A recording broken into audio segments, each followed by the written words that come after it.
June. The top right, the gentleman, he will be Dr. Marcus McClure. He is will be a PharmD pharmacist, and David is coming right behind him.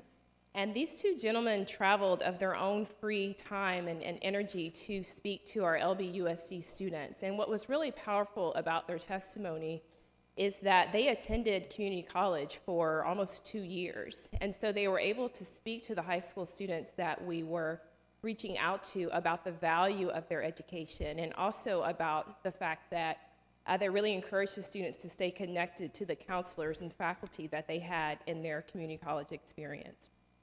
And then on the left is another event that we hosted. Again, we brought in medical schools and pharmacy schools and physical therapy schools to talk to our students and say, you know what, we want you as community college students, and we want you to aspire to these professions. And we accept the credits that you will be taking at Long Beach City College. And so this is an example of one of our speakers. Her name is Robin. I've known her for several years, and again, she traveled of her own free desire to come and reach out to our students and talk about how much we value and how much they value the experience of our students and what they bring to these professions. So we're hoping to continue to do that in terms of bringing role models and engaging them in our outreach.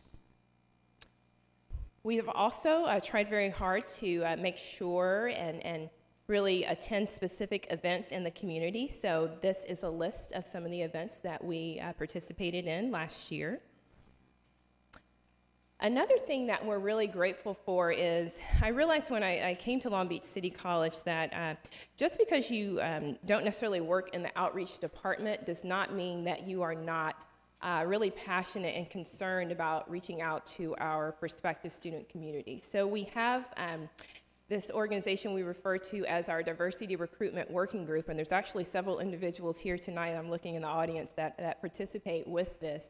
And so what happens is this has allowed us to really expand our reach in the community and to attend a number of different events. So we have Mr. Elijah Sims here from our very own matriculation office. We have EOPS counselors in our group. We have, I believe, Student Trustee Jones is actually also a member of our Diversity Recruitment Working Group. So we're so grateful for the degree of collaboration to really reach out to all of our prospective student community. We have been very intentional in our advertising and making sure to be inclusive. So we've had ads on buses and on our website and our national campaigns. My colleagues are going to go over our relationships with our high school partners in more detail, but we've definitely worked very hard to stay connected to our partners in all of our area high school districts.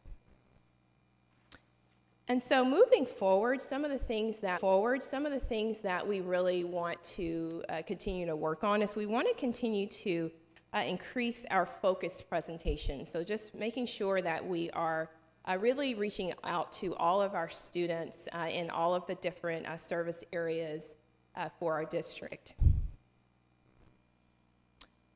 We want to continue to partner with groups across campus. So this is actually Student Trustee Jones, who was gracious enough to help us with our Male Empowerment Summit outreach. And so we want to continue to do additional events of that nature.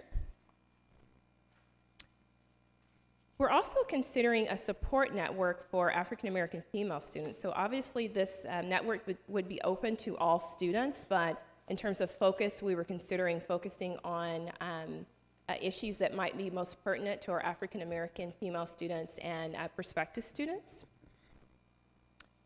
And then finally, we are working on scheduling a signature event in each trustee district. And so we're going to work really hard to really engage our African American role models to have these individuals be part of the speakers in each of the trustee district signature events. So now I'm going to turn it back over to Heather, who will discuss our student enrollment and onboarding.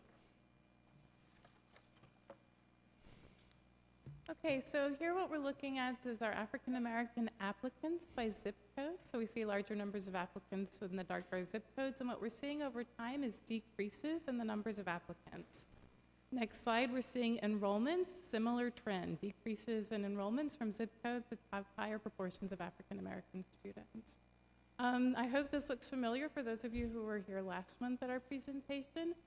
We can actually look at these data that are talking about the matriculation flow for African American students specifically.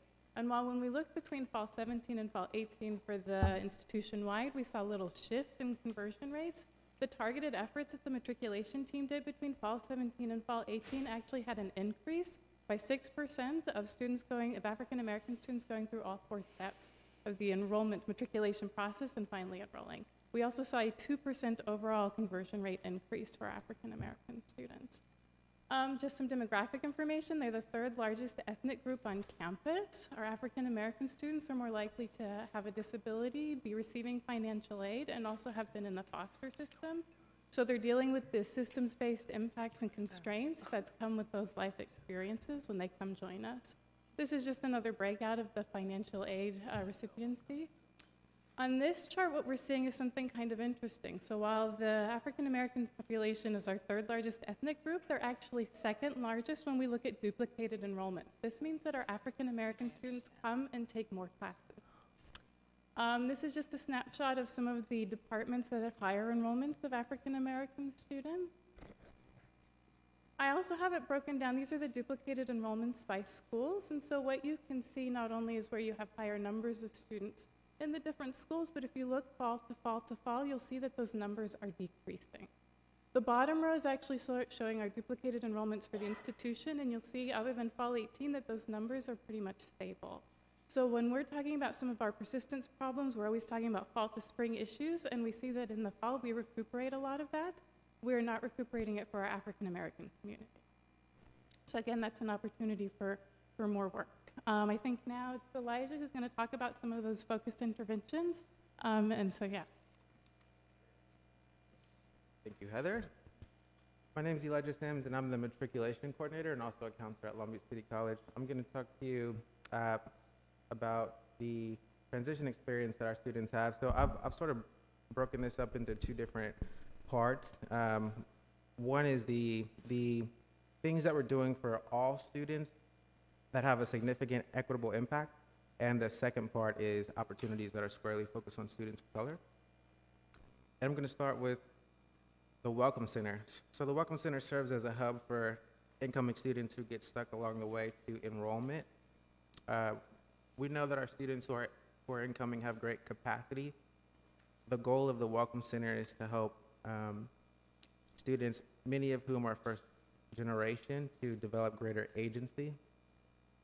And I also want to just take a second to celebrate and acknowledge the diverse team of employees that the Welcome Center has. So our team is really reflective of the students that we serve. I recently had the privilege of going to a diversity summit put on by the Chancellor's Office, and really the focus was on diverse hirings so that students had an experience with faculty who they could see themselves in and relate to. I think the Welcome Center is such a place.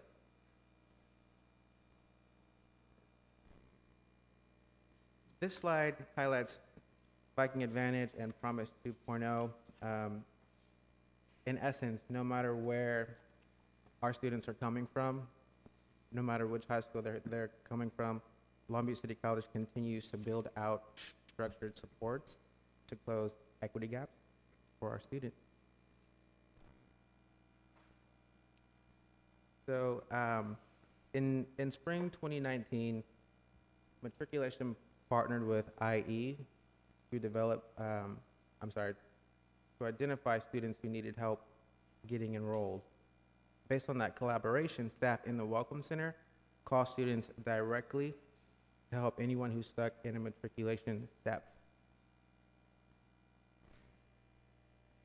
Now on to more focused transitional supports for African American students and students of color.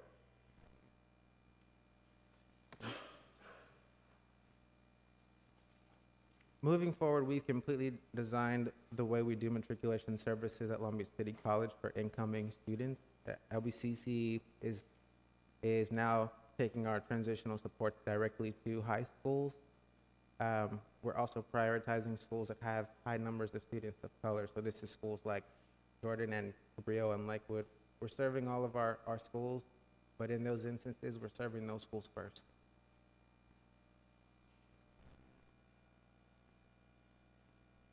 I also had the privilege of, well, the entire matriculation team actually has had the privilege of serving Long Beach Unified School District Male Academy. Lionel is here today from Long Beach Unified School District, so I won't spend too much time on that because he's going to discuss it later as well. So in the future, matriculation would like to also expand and extend the opportunity to work with the Female Academy of Long Beach Unified School District. We would also like to expand our diverse team to increase our high school presence.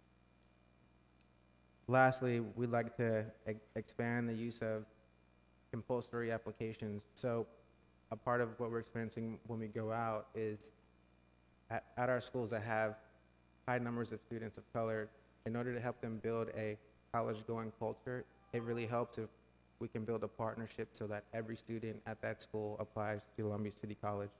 And some schools have been very interested in that, and we hope to expand that. I'm going to turn it back over to Heather. Thank you. And so just as Mike mentioned at the beginning, we have these 4 different areas that we're going through. So we did pre-boarding and onboarding, and now we're going to start talking more about moving through. So I'm going to talk a little bit about course success rates. This hopefully is familiar from the presentation we did last month. This is showing essentially breakouts, and we can see that our African American students have much lower course success rates than the institutional average and in comparison to the other ethnic groups that we have here. One of the exciting things is that the institution has invested in Tableau Online, which is actually allowing IE to provide faculty the individual course level data disaggregated by ethnicity. And so we're working with Matt Lawrence, the equity coordinator, to help make sure that faculty can engage with data and think about those practices and how they're teaching. I know Lee Douglas is going to talk some more about that as well. Just some more information about our African American students. When we look at GPA proportions, we can see that there's a higher proportion of our African American students with low GPAs and a lower proportion with high GPAs. So again, this is an area where we really want to make sure we're supporting our students well. Likewise, our transfer rates for both math and English are lower for our African American students. Moving on, I know Elijah's going to talk some more about this and the focused interventions relating to this, but we do see that our African American students are overrepresented in terms of probation as well as disqualification or dismissal from the school. And finally, we're also going to talk a little bit about comprehensive education plans. And one of the exciting things when we did an analysis over multiple years of education plans, we found that when our African American students have a comprehensive education plan in place within like the first 15 units or the first year and a half that they're here, we see a 3% increase in their course success rates. And so this is really a beautiful synergy between the work that student services can do to help support instructional faculty and students in the classroom to succeed. We also, when we broke it out by gender, saw that it was a 4% increase in course success rates for African American males. And so now I think I'm turning it over to Dean. Good evening. Unfortunately, Professor Matt Lawrence, who was instrumental in putting together tonight's presentation, is in class, so you have me instead. So what you see before you is a listing of just some of the Long Beach City College courses related to African American experience. It's my understanding that in upcoming curriculum audit, it might unveil some additional possibilities for adding courses that are relevant to the student experience. And we're very, very happy to announce, as you see on the right side of the screen, that there are 2 new associate degree with transfers degrees, and the first is the social justice, and also we've got global studies. And I can personally attest to a lot of the work that has gone into putting these ADTs together, so we're very proud of that, and our faculty have done an outstanding job. Faculty representation. So as you can see, just to be frank, there's still a lot of work that needs to be done with regard to our African American faculty representation here at Long Beach City College. Over my 18 years here at Long Beach City College, the number has been pretty constant, pretty consistent. There's been not a lot of movement. But what you can see at the bottom of the slide are some of the efforts that have been undertaken to improve and increase our representation of African American faculty here at Long Beach City College, including increasing equity-mindedness in the hiring process, as well as early recruitment for stronger applicant pools. This before you is a very powerful slide. On the left, it displays some of the equity challenges that we here at Long Beach City College, as well as other institutions, face, such as microaggressions and African American students being unrepresented in the curriculum. On the right, you see our efforts here at Long Beach City College that are being undertaken by Long Beach City College faculty, including making structural changes as well as curriculum redesign. There have also been a number of professional development opportunities, and I won't go through the list, I just let it display for itself, but a list of some of the training that our faculty have engaged in that have targeted African American students in 17-18.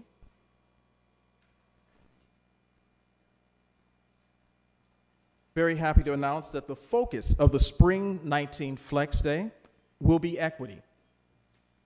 And a couple of the topics, you can see them for yourself, but a couple of them in particular note, the equity-minded syllabus, and using classroom data to implement real change. And you'll see that emphasis on data again here in just a moment.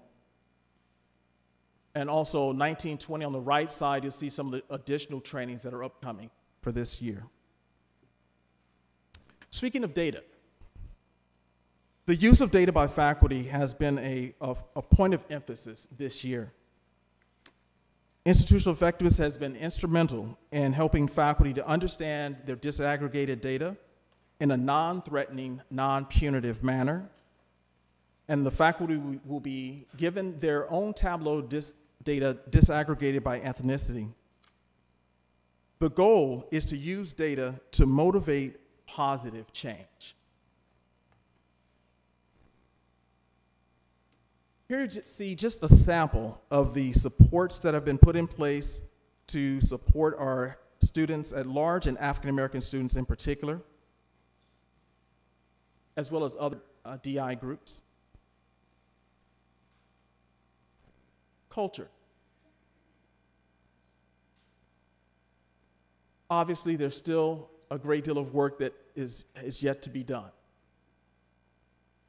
But faculty have made tremendous strides toward using their programs and curriculum with an equity lens, or looking at it with an equity lens. And as you see before you, here's a list of some of the targeted strategies to reduce our equity gaps here at Long Beach City College, and they range from the department planning and the use of data in department planning to an equity-minded pedagogy. I will now turn it over to Elijah Sim, who's going to talk about interventions. Thank you, soon to be Dr. Douglas. Okay, so I want to talk about what we're doing for students who begin to struggle. So not every student has an academic transcript that only has A's and B's on it. I got a D in calculus, and I'm pretty sure Richard Weber was just being nice to me. So what are we doing for our students of color who are on academic probation? What we uncovered was that there was a systemic issue preventing many students from seeking assistance or changing their course taking patterns. Namely, some students were on probation, yet they were unaware of their status or the implications of that. So the readmission committee, led by Executive Dean Corey Rogers and the Associate Dean of Student Support Services, Sonia De La Torre, proposed revisions to Regulation 4025 to remedy that issue. So now students are being notified in a timely fashion. In addition to that revision, the matriculation team engages in two-way communications with students who are on probation 1 to offer support. There are also a few efforts involving the counseling department that are on this slide and the next slide, such as targeted counseling interventions focused on creating academic recovery plans for students, and also On Track, a homegrown project created from the Academic Success Team in collaboration with Enrollment Services and Jonah Lopez from IITS, and led by Deborah Peterson. And then lastly, Starfish Early Alert focuses on probation prevention and course retention in the fall following College Day. So shout out to President Romali for allowing us to be a feature in College Day. Over 450 faculty started to use Starfish to engage with their students.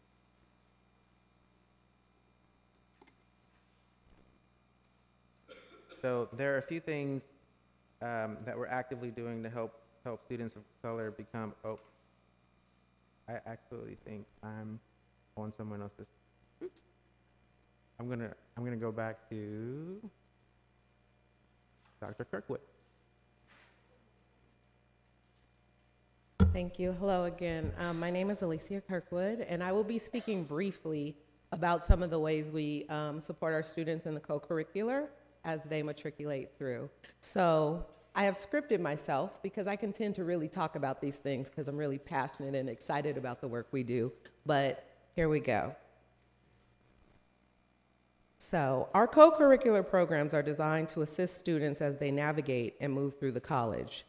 From campus-wide events such as Black History Month programs and awareness campaigns, as you see on the slide before you,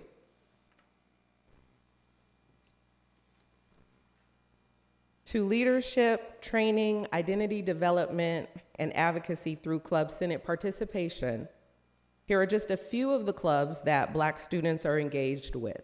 And I say a few because our students obviously are engaging the co-curricular across the campus and in different means, but these are a few that were brought to my attention specifically that students are engaged in that identify as Black. So ultimately, Student Affairs provides connection to the college for students by creating a sense of belonging, which is extremely important to this particular population of students, by engagement opportunities for some of our most educationally underserved student populations.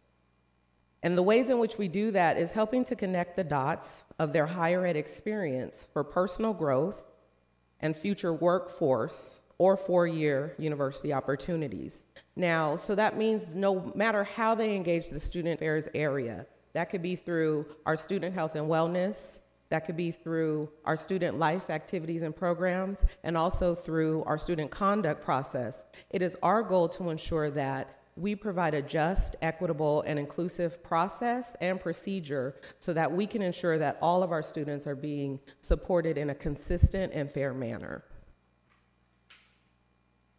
And then I will turn it over so we can now move into our fourth phase of our framework, transfer and completion.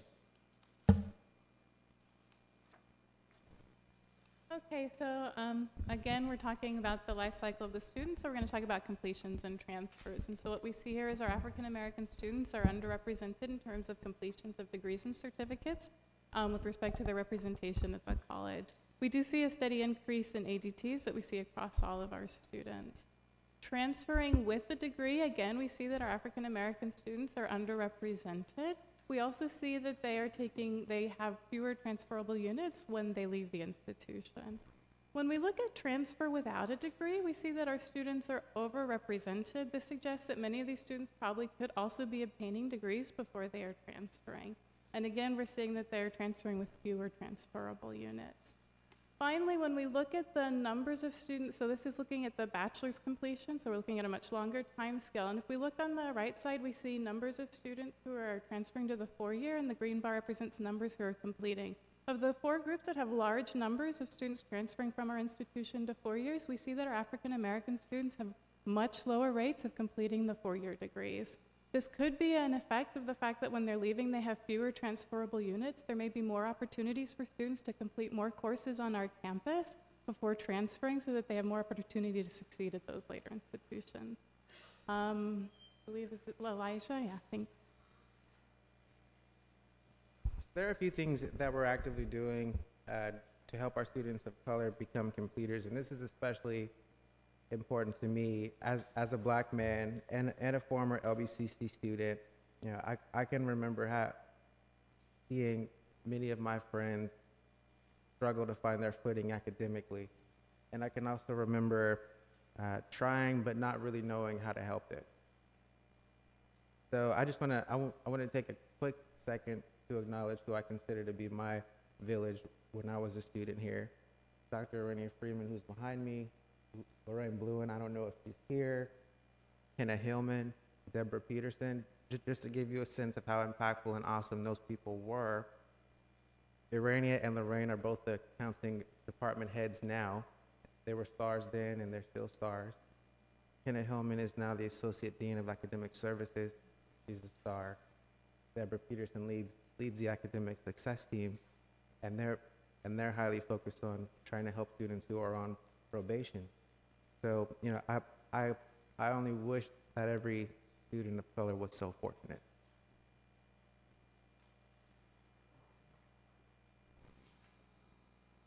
So I want to share what targeted counseling interventions are, because that's one of the things that we're doing for students of color. I think the simplest way to understand what these are is, rather than waiting for students to come in and ask for service, we're using data to identify students who need help, and then we're offering it to them directly.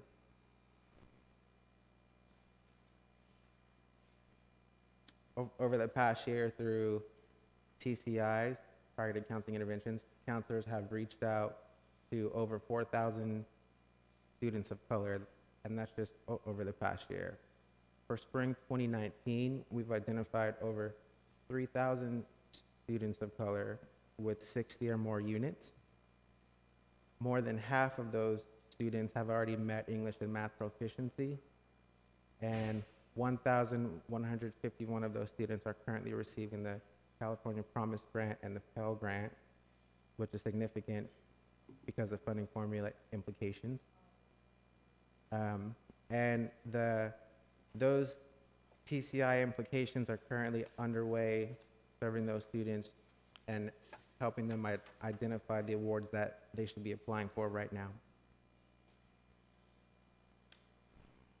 And this information Heather has already covered, but it shows the impact of educational plans for African American students. So I'm gonna turn it over to Dr. Freeman. Good evening. My name is Dr. Rainier Freeman, and I just wanted to highlight some of the organizations here on campus. We've spoken about the Aid to Men organization, and that's an organization that's basically focused on male students, focusing on mentoring and scholarship opportunities for many of our students. We have the Umoja Scholars Program, and I will spend some time talking about that program in more detail in a couple of minutes. We also have the Black Student Union, as well as the Honor Society of Educated Brothers. The Black Student Union is committed to assisting students in cultural development and fostering growth and development as well. The Honor Society of Educated Brothers is committed to creating brotherhood, providing tutorial services to other students, and community services. Now I would like to take some time to talk about the Umoja Scholars Program in more detail. Before I talk about the Umoja Scholars Program here at Long Beach City College, I want to share some information about the Umoja Community Program. The Board of Governors officially recognized the Umoja community as a success program in 2008. And the Umoja program is an umbrella organization for over 60 programs of community colleges that have Umoja Scholars type programs. So the goal of the Umoja community is to basically enhance African American students in being successful in navigating community college and transferring to four-year institutions, or graduating and getting an associate degree. The word Umoja means unity. And with the Umoja Scholars Program, unity is extremely important. And the program is designed to build a sense of community and making students feel a sense of home away from home. So the program is extremely supportive. The Umoja Scholars Program practices deliberate and intentional counseling. And what that consists of is basically meeting students where they are, letting students know that we hear you, we see you, and we connect with you. So many of our students gain a sense of community and a sense of family from the program. The goals of the Umoja Scholars Program at Long Beach City College are to increase retention, to assist our students in graduating and transferring to four-year colleges, to provide dedicated and supported counseling services, and also to introduce our students to historically Black colleges and universities. And I also want to note that the Umoja Scholars Program here at Long Beach City College began in the fall of 2016. So it's a fairly new program.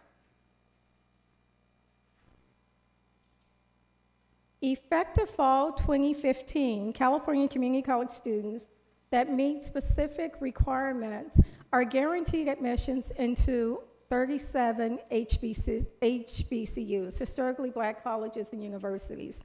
That is tremendously important because for many of our students, prior to going on a HBCU tour, they may not be aware of the opportunities, the educational opportunities that exist for them outside of the state of California.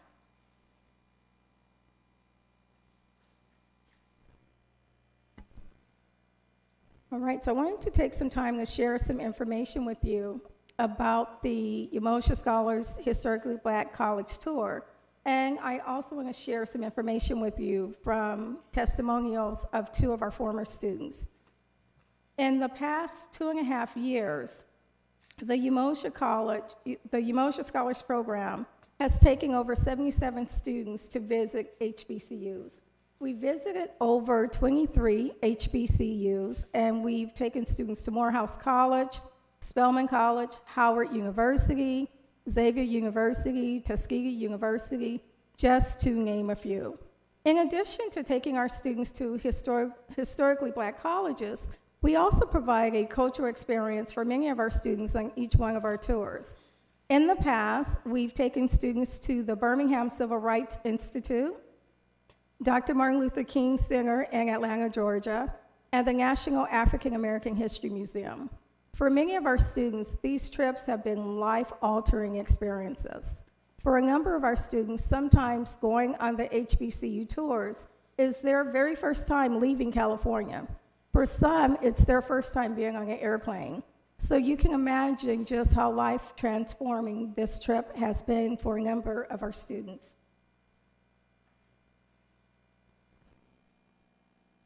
All right, so I'm going to play a testimonial of, okay.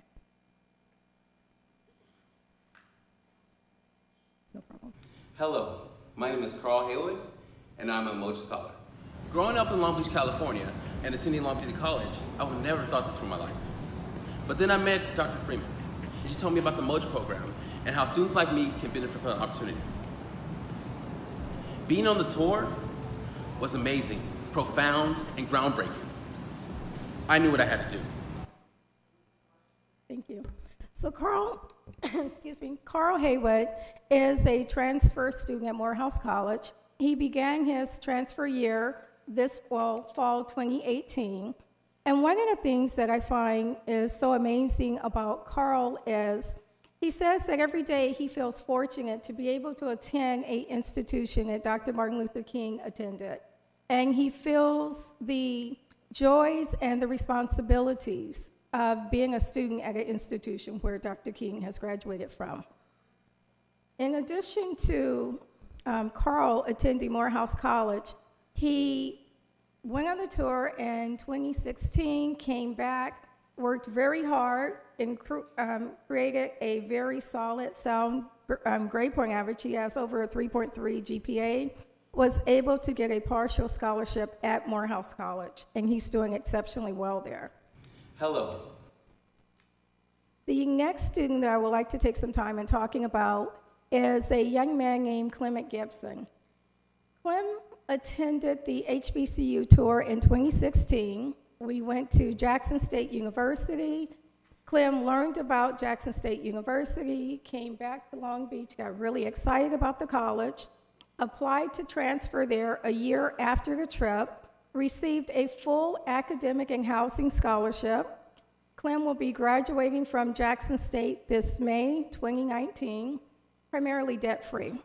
So Clem is also an amazing young man. He has a GPA of 3.5, and he maintained 3 jobs as he was taking courses. So he is phenomenal. I'm going to give you, take a couple of minutes to see Clem's testimonial.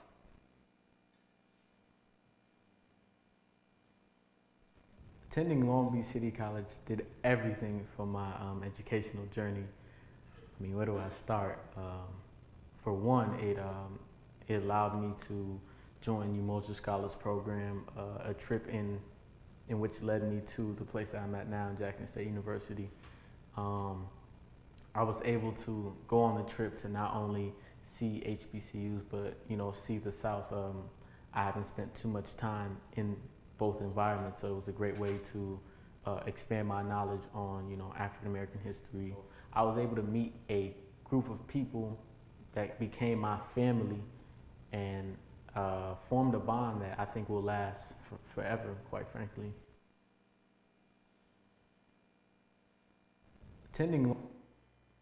All right, so next we're going to take a couple of minutes and talk about some of the program data outcomes of the Umoja Scholars Program. Some students in the program will take an English course, and students have taken English 105 and English 1. And as you can see with the data in front of us, that students that are in a Umoja supported English class tend to perform tremendously at a higher rate than students that are in a non-Umoja supported class. So students are doing very well. We have an amazing English instructor, and she's done a phenomenal job in working with our students, and we're able to see that based on the results of the data.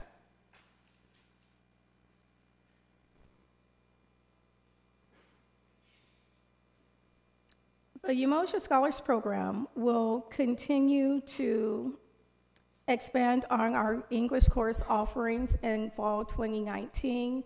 We will be adding an English 1+ course, which is going to have the embedded support that many of our students need to be successful in English courses.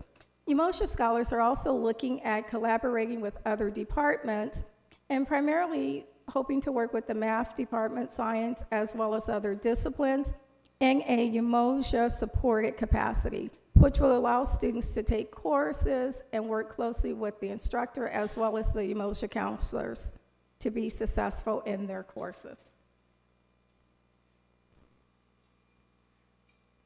Some additional opportunities that Umoja is looking forward to is service-provided learning and working in collaboration with Student Life and creating volunteer opportunities for many of our students. Again, the Umoja Scholars Program is very committed to building a sense of community among our students, and we feel that adding the additional support of volunteer services will only enhance our students' success at the college level.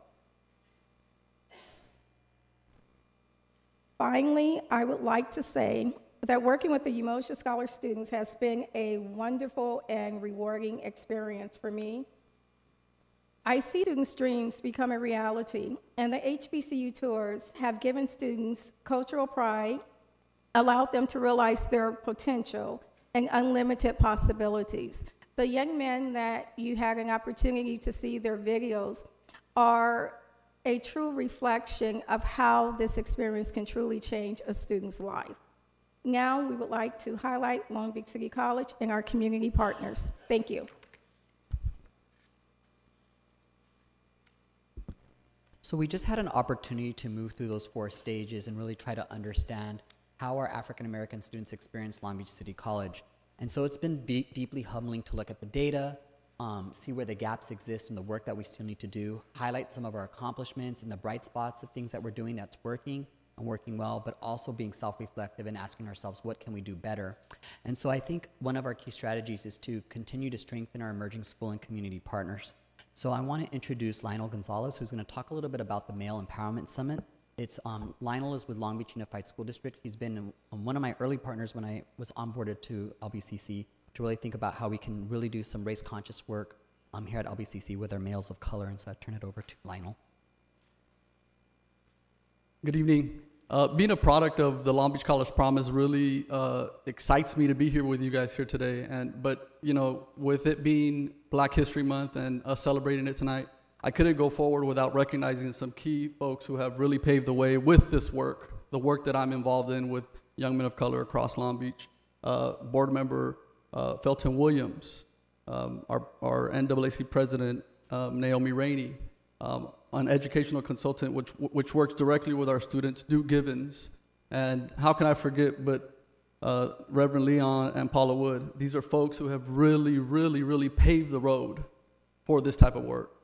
And it excites me because of where we're at today and how I'm able to highlight to you guys where we are today because of your support.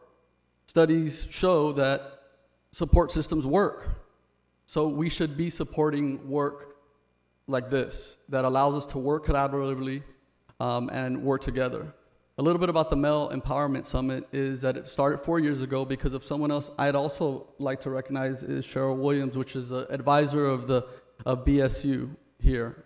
We cannot move forward without recognizing people who have really been involved in the work, because that's what it's going to take. The Male Empowerment Summit started 4 years ago, and we were impacting 100 students. 4 years now later, we're impacting 400 students. We want to work closer with you guys to impact more students, as you see across other schools like Linwood, Bellflower, and bring them here to Long Beach City College to show them that this is the home. This is a place we'll support them, regardless of what ethnicity. In this case, so we want to show them that they are important to us because they are students of color. As we all know, the disparities for students of color are prevalent. And I just want to make sure that we continue on this work being intentional. 7 of 10 residents in Long Beach are people of color. So we should embrace that. The Male Empowerment Summer is, as I said, in its 4th year. And we are here to ask you to continue to support it so we can make it bigger, and we can also increase our enrollment at Long Beach City College and take advantage of the Promise 2.0. Some of the highlights that have happened from the Male Summit is that we've debunked the myth that middle, high, and college men of color cannot come together in a space. Yes, they can. It's actually more empowering to put them together in a space. For many years, this is my 14th year being in this work of working directly with young men of color. And over the years, that has been a myth that we cannot do it. Thanks to you guys, we have been able to debunk that and show that we can continue this and take it to the next level. With the Empowerment Summit, we've also exposed these students to other men of color across Long Beach, professionals that have become mentors, which is what, in essence, our students are lacking in our low income and urban areas within Long Beach. So with that said, I just wanted to thank you guys this evening and continuing to support this work, and we look forward to making it bigger, stronger together. So good afternoon, everyone. My name is Navon Watson, and I'm one of the community partners. And I work with Lionel. So 2 things I want to echo that my counterpart just mentioned.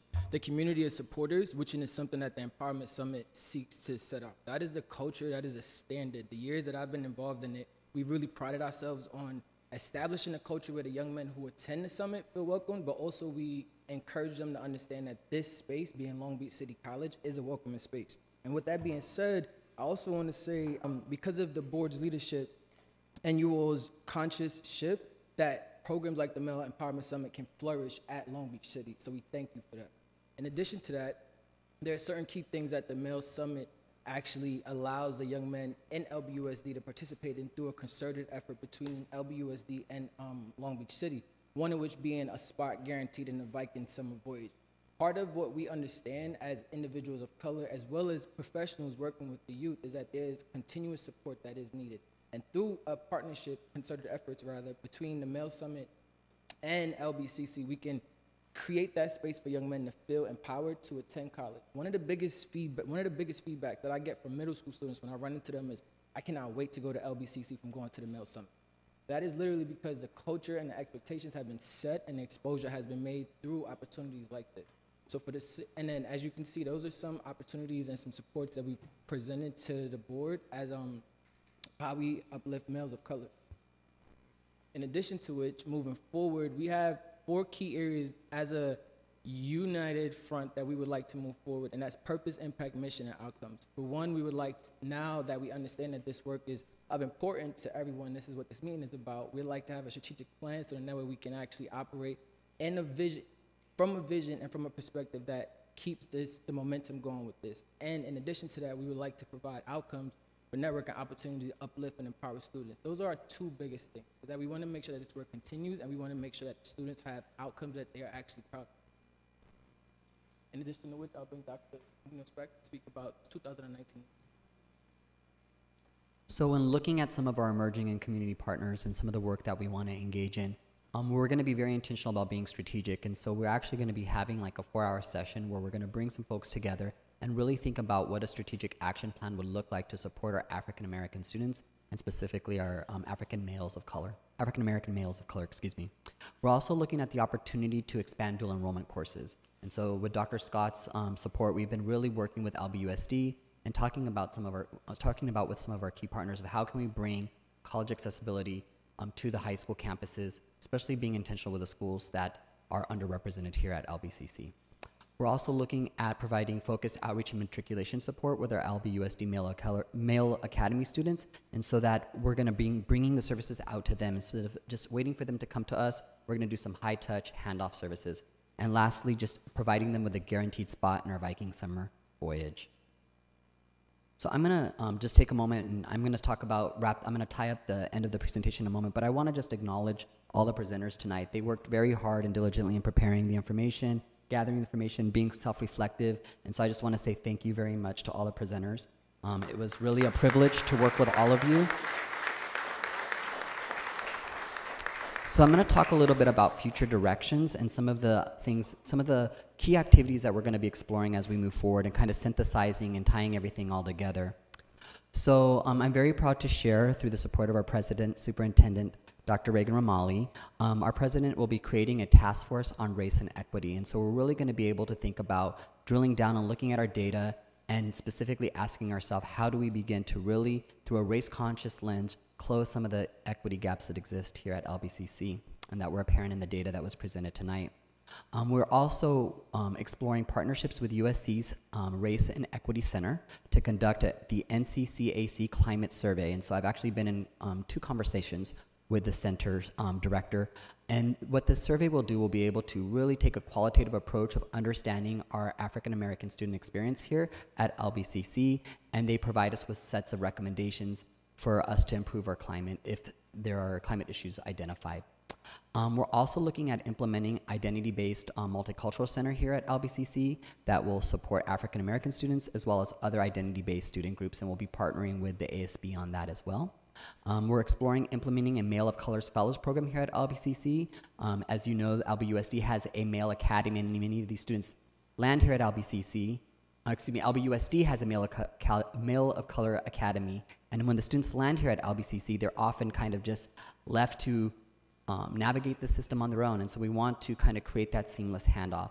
And then lastly, we're going to look at supporting and expanding programs at work, and so we know that Umoja and Amend are high-impact programs, and so we want to make sure that we scale up those programs as well. And with that said, we'll take questions. Thank you, Dr. Munoz, and thank you, everyone. What a beautiful presentation. I'm so excited. You know, I've been asking to see something like this for years now, and it's really a testament to Superintendent President Dr. Romali and her great team's leadership for finally bringing it to fruition to highlight the great programs that we have. And I really commend you and applaud you for doing such a fantastic job. It was almost 100 pages, 97 pages, I think. And you went with velocity and were very mindful of, and let me use your own words, intentional with the time. Before I hand it off to questions, I know we have some celebrities in the room, and Lionel did a great job of doing the honors for me, but I want to make sure I acknowledge everyone. I believe Dr. Felton Williams, one of the leaders in this regard, while he worked at Long Beach City College and beyond, he's done a fantastic job setting up multicultural studies at Long Beach Unified School District that I had the privilege of learning from and participating in. Dr. Leon Wood and his lovely wife, Paula Wood, welcome. Thank you so much for being here. It's an honor having you. And of course, our very own alumni, Hall of Famer, and the celebrity of all celebrities, Long Beach Branch NAACP President Naomi Rainey Pearson is also with us today. And Duke Givens, who, if you have a chance to go at the T building, you could see his incredible work. It's such beautiful work, and he's also an alumni. We're so proud to have you. And I saw LaDawn Best at the also here. She is the former president, if I'm not mistaken, former head of the Long Beach LGBTQ Centers. Welcome, LaDawn. Thank you so much for being here. And I also I think I saw Pastor Wayne Cheney sneak in and be so wonderful. He took off his hat, but I did see you. Thank you for being so respectful and so kind and being here with us. I'm going to let other trustees ask questions and provide comments before I add anything further. Vice President Malauulu, I believe you wanted to say a few words. Thank you, President Zia. Welcome, everyone. If I had known that this was going to be such a comprehensive and exceptionally thorough presentation, I would have requested that we have a separate event just for it. And it might be something that we should consider, considering how late our board meetings go anyway. We'll probably be here till about midnight tonight, long after you guys have gone home. But I think that this particular presentation could have easily maybe done a 5 to 7 special event. So it might be something we can consider in the future so that we're not taking up cutting into the board meeting. But having said that, I have several comments and one question. And right off the bat, you all did a great job. The research, the data that you presented, the way you presented it, just passing off the baton to each other, that was just really good. I really appreciate it. So you should be commended. Thank you for your effort. The one question I didn't see looking through the presentation, and maybe it's there and I just missed it, but what is the median age of the African American student at Long Beach City College? Off the top of my head, but I can get that. Sure. I'm really curious to know. That's a good question, and I just didn't look at it. Okay, so if maybe you could follow up with the board and let us know. I'd like to know, the average African American student at Long Beach City College is how old? Okay, let me go quickly to my questions. On page 25, I have a question.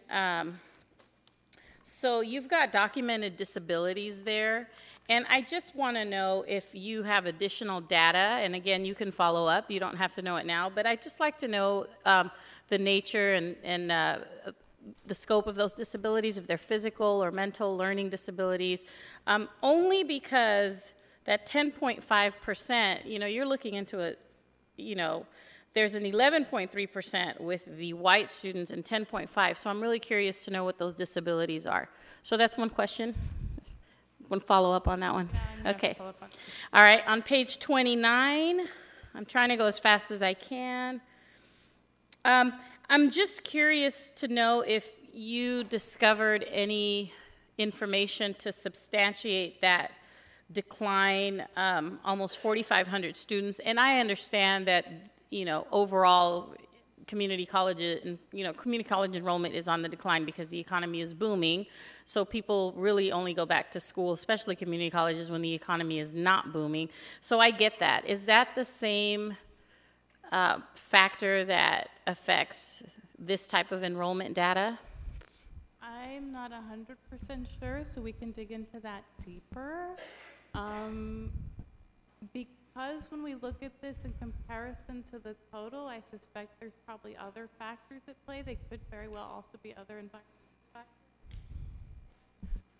I think one of the things that we realized as we were going through the data and reflecting and preparing for the presentation is that we want to ask more questions. Sure. So this data really that was presented just scratches the surface. Sure. And so we're kind of snowballing when we were meeting and saying, okay, we need to go deeper, we need to explore this more, we need to understand this better. And so I think what you were able to see is some data snapshots, and then the deeper dive is going to happen over the next few weeks as we kind of go deeper into the data and ask more questions. But that is one of the questions that actually I wrote down as well that we discussed when we were preparing, is we need to understand this phenomenon better. And that's fair, and I think that knowing the average age of the African American student will also kind of impact that 4,500 student difference. I think the decline, you know, we'll know if it's an older student, a younger student, a student right out of high school versus a student who's got, you know, 2 or 3 jobs, 2 or 3 kids. As well as overlaying this with a zip code analysis, right? And really understanding our students in certain zip codes less likely or more likely to attend LBCC. And if they're not coming to us, where are they going? Are they going elsewhere? Are they just not choosing college? And you heard some of the potential solutions of like compulsory applications at some of our partner high schools. And so these are all things that we'll explore when we go deeper into the data. Okay, on page 47, I'm embarrassed by this information on page 47.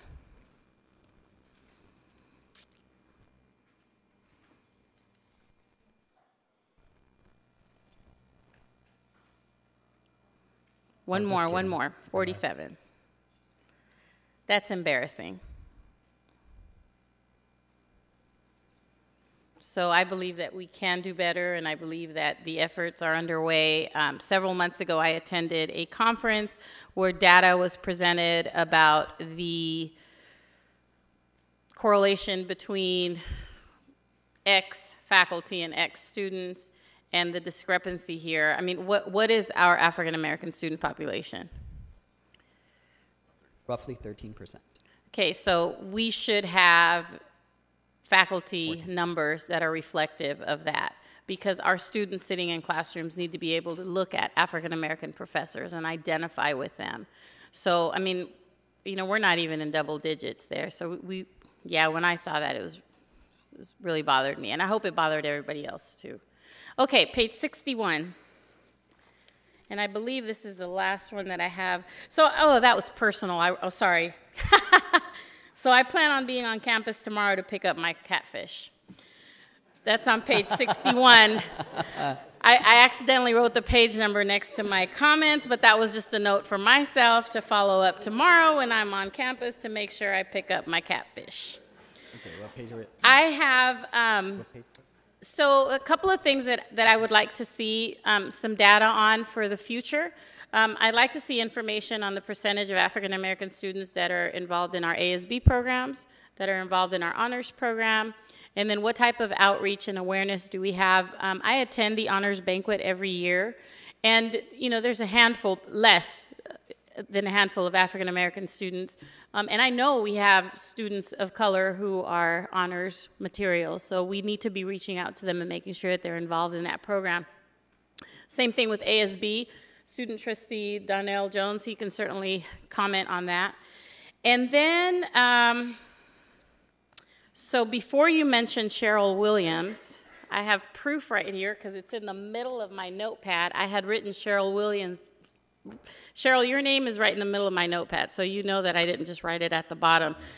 When I was looking at your presenters early on, I thought, you know, Cheryl should be here because of the Male Summit, but I didn't know that that was on the agenda. When I leafed through the packet, the great printed packet that you gave us, I've attended the Male Summit a few times, and Cheryl, you do an amazing job, and I don't think you get enough credit, and I think that you should be included at the very least in the group that presented as a panelist, because give her a hand. I've been to those Male Summits.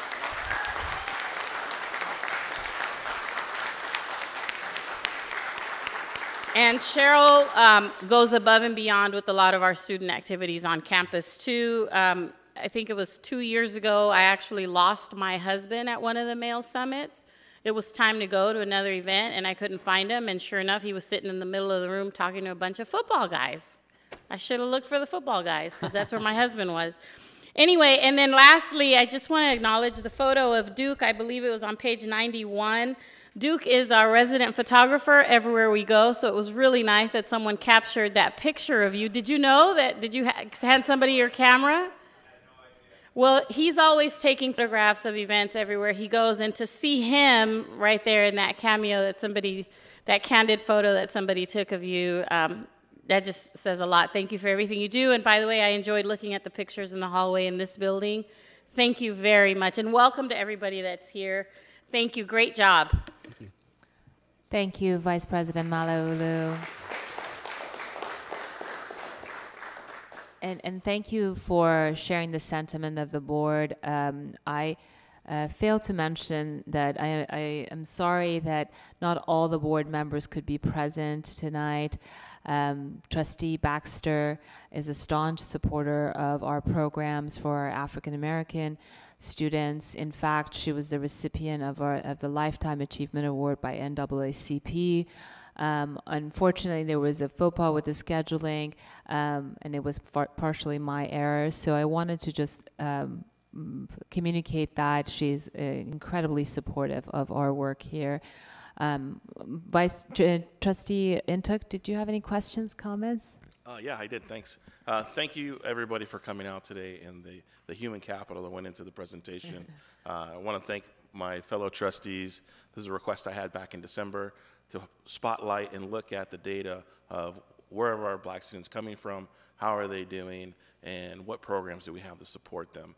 And I think it's really important that we have it at the highest level here at the board to spotlight what are we doing, what are the gaps, and having an honest conversation. You know, looking at the probation numbers, the completion numbers, the lower GPA scores. You know, if we just put it off in some side event, or if we, you know, just paper over it, we never address it. And I think it's important that as we're aligning and changing our campus from top to bottom, as we're going through this reassessment, that we align what we're doing with what the data says. You know, whether that's looking at middle college or dual enrollment so more students can get college courses before they get here, making sure students know about the HBCU articulation agreements that have just been passed at the state level, that they can go in directly as a junior now, no matter if they're on the IGETC or the CSU track. But we need to talk about it. So I want to thank everybody who presented. Excellent job. I know it was a number of months worth of preparation, and I think it'll be an easier process next year and in the future. But I really appreciate all your work. Really want to thank our partners. You know, we talked about a number of community members and elected officials are here. I did see Rajan from Councilwoman Lena Gonzalez's office is here. We also had from Andy Street, Laverne Duncan was here. Thank Pastor Cheney for coming out.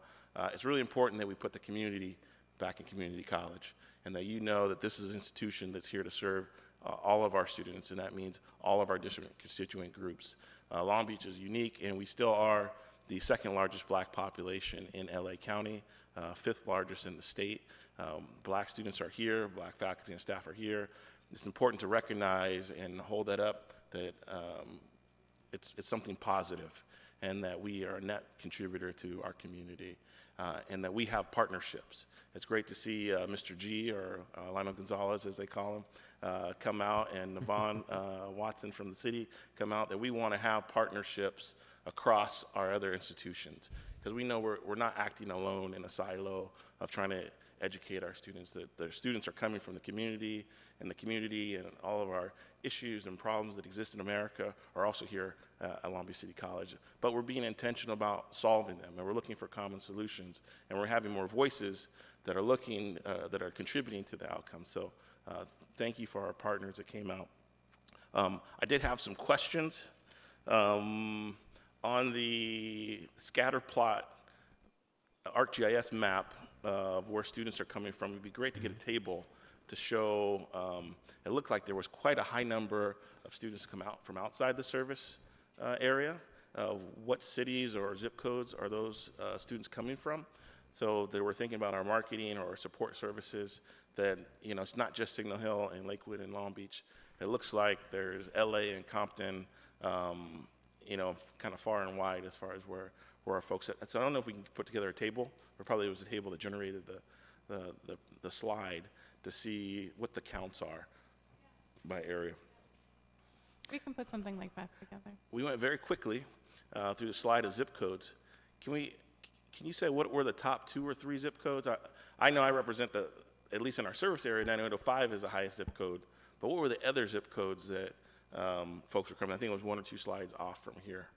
Yeah, just further down. I don't think the zip codes are labeled. I think the labeling of them would have made it complicated. It was like a for heat us to map. See everything? Yeah, I think it was. Oh, this mouse is weird.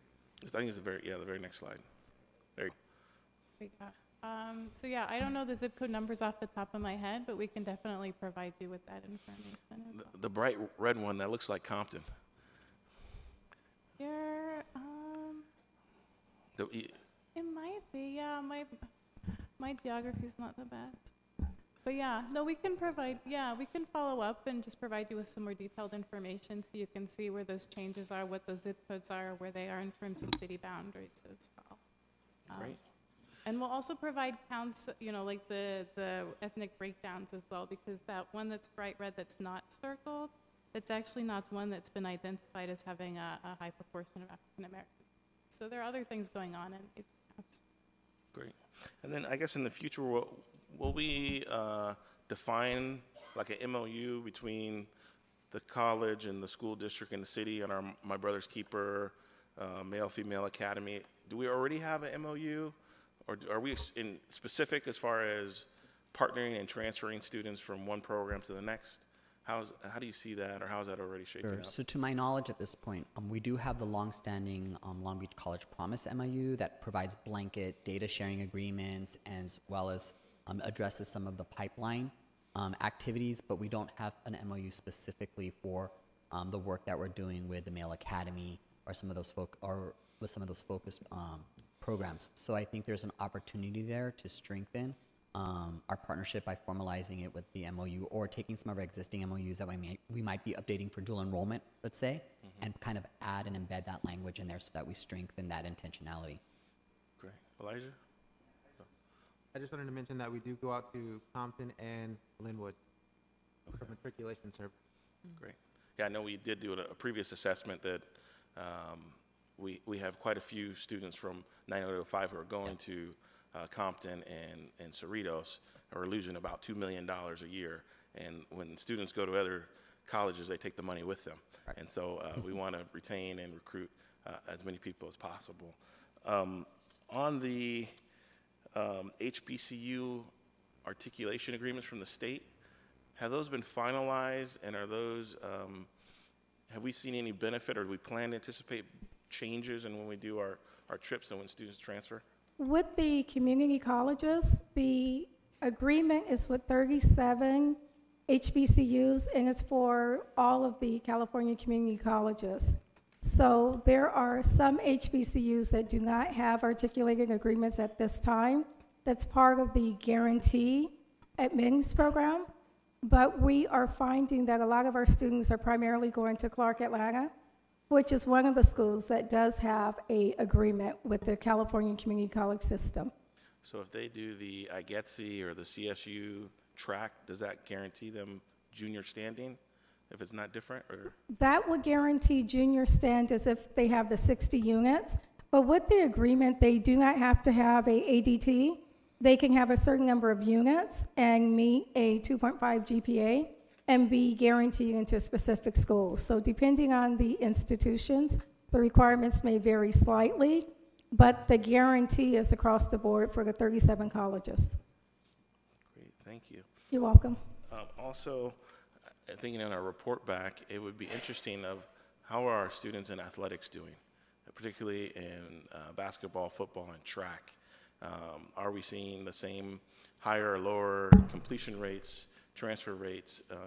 There's been a lot of research about athletic programs being student success programs, but is that true for us on campus? It would be interesting to evaluate that. So thank you again for the presentation, and thank you again, everyone, for coming out tonight. Thank you. Thank you. Just in closing, I want to update that I provided a copy to the board of the State of Higher Education for Black Californians. This report was released this week by the Campaign for College Opportunity.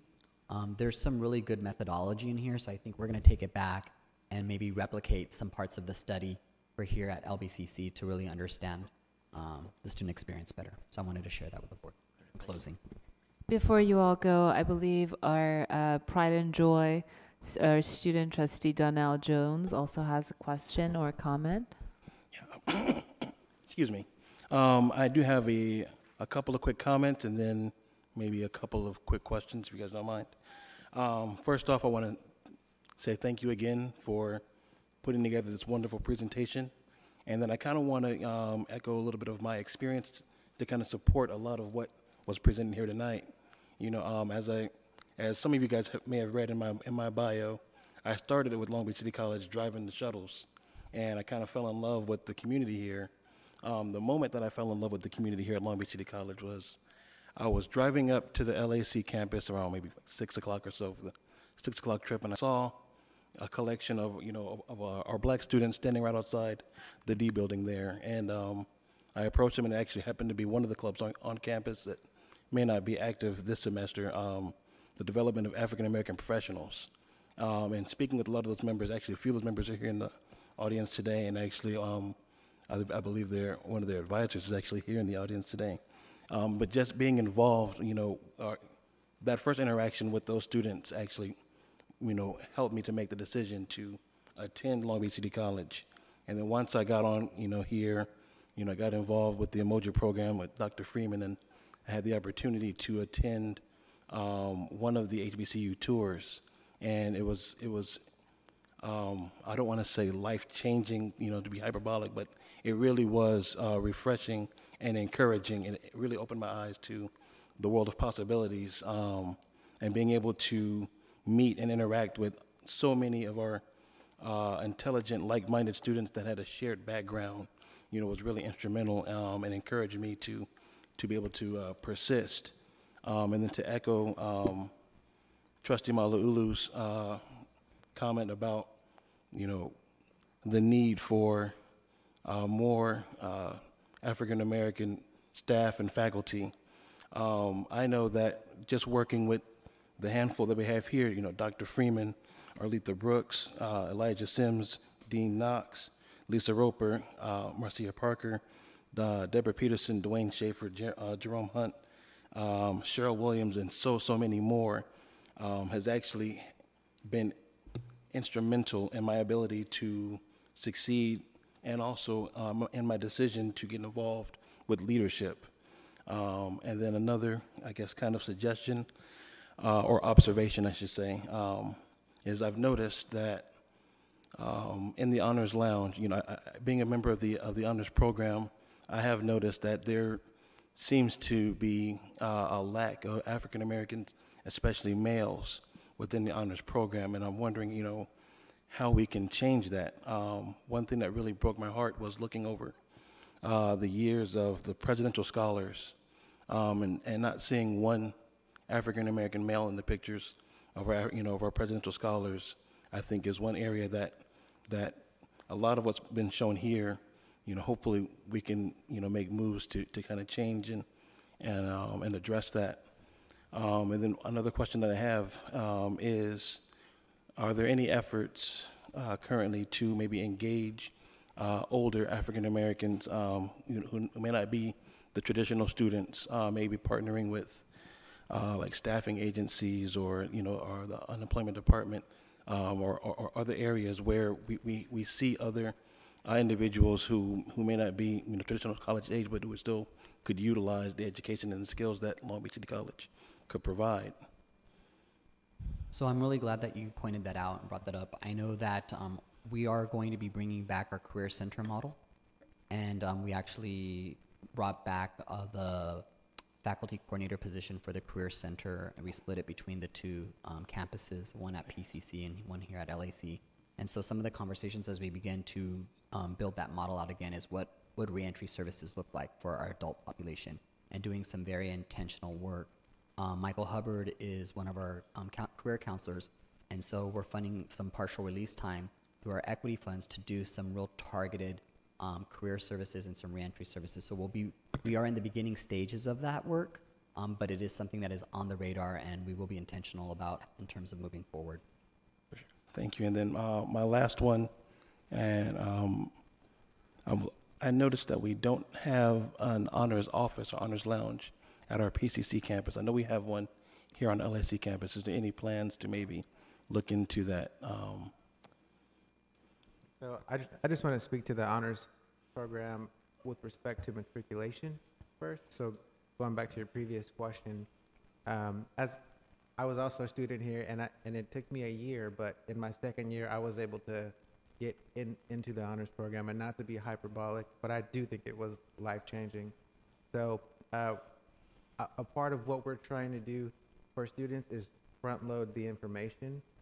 It is true that as I've met with students in my office, you know, they're halfway through their journey and they've never heard of it. They don't know that it exists. So at our upcoming matriculation events and through our partnership with Jeff Wheeler, the coordinator, we're front-loading the information so that all incoming students know what it is and the benefits of being involved. So we hope that will have an impact on what you've acknowledged. And I think what you've identified is something that I can take back with Dr. Scott, and we kind of explore further in terms of what we can do to support, or not support, but really to engage our students of color more with our honors program. So it's noted, and I'll make sure I bring it back, and maybe when we have our one-on-one, we can explore that further. For sure. Thank you. Trustee Ntuk, I believe you had another question. Last thing I forgot to ask for in the report back. Can we find out the dollar amount of how much we're spending in each of these programs and what funds do it come from, unrestricted or general funded? Definitely. Okay. Can you repeat that, Trustee Ntuk, just so we get it for the record again? My understanding of what I heard? Or No, I think it was clear. The associated budget to our different programs. So the programs that were highlighted? Right. A breakdown. And then whether they're categorical or unrestricted in their funding or what funds they come from. Okay, great.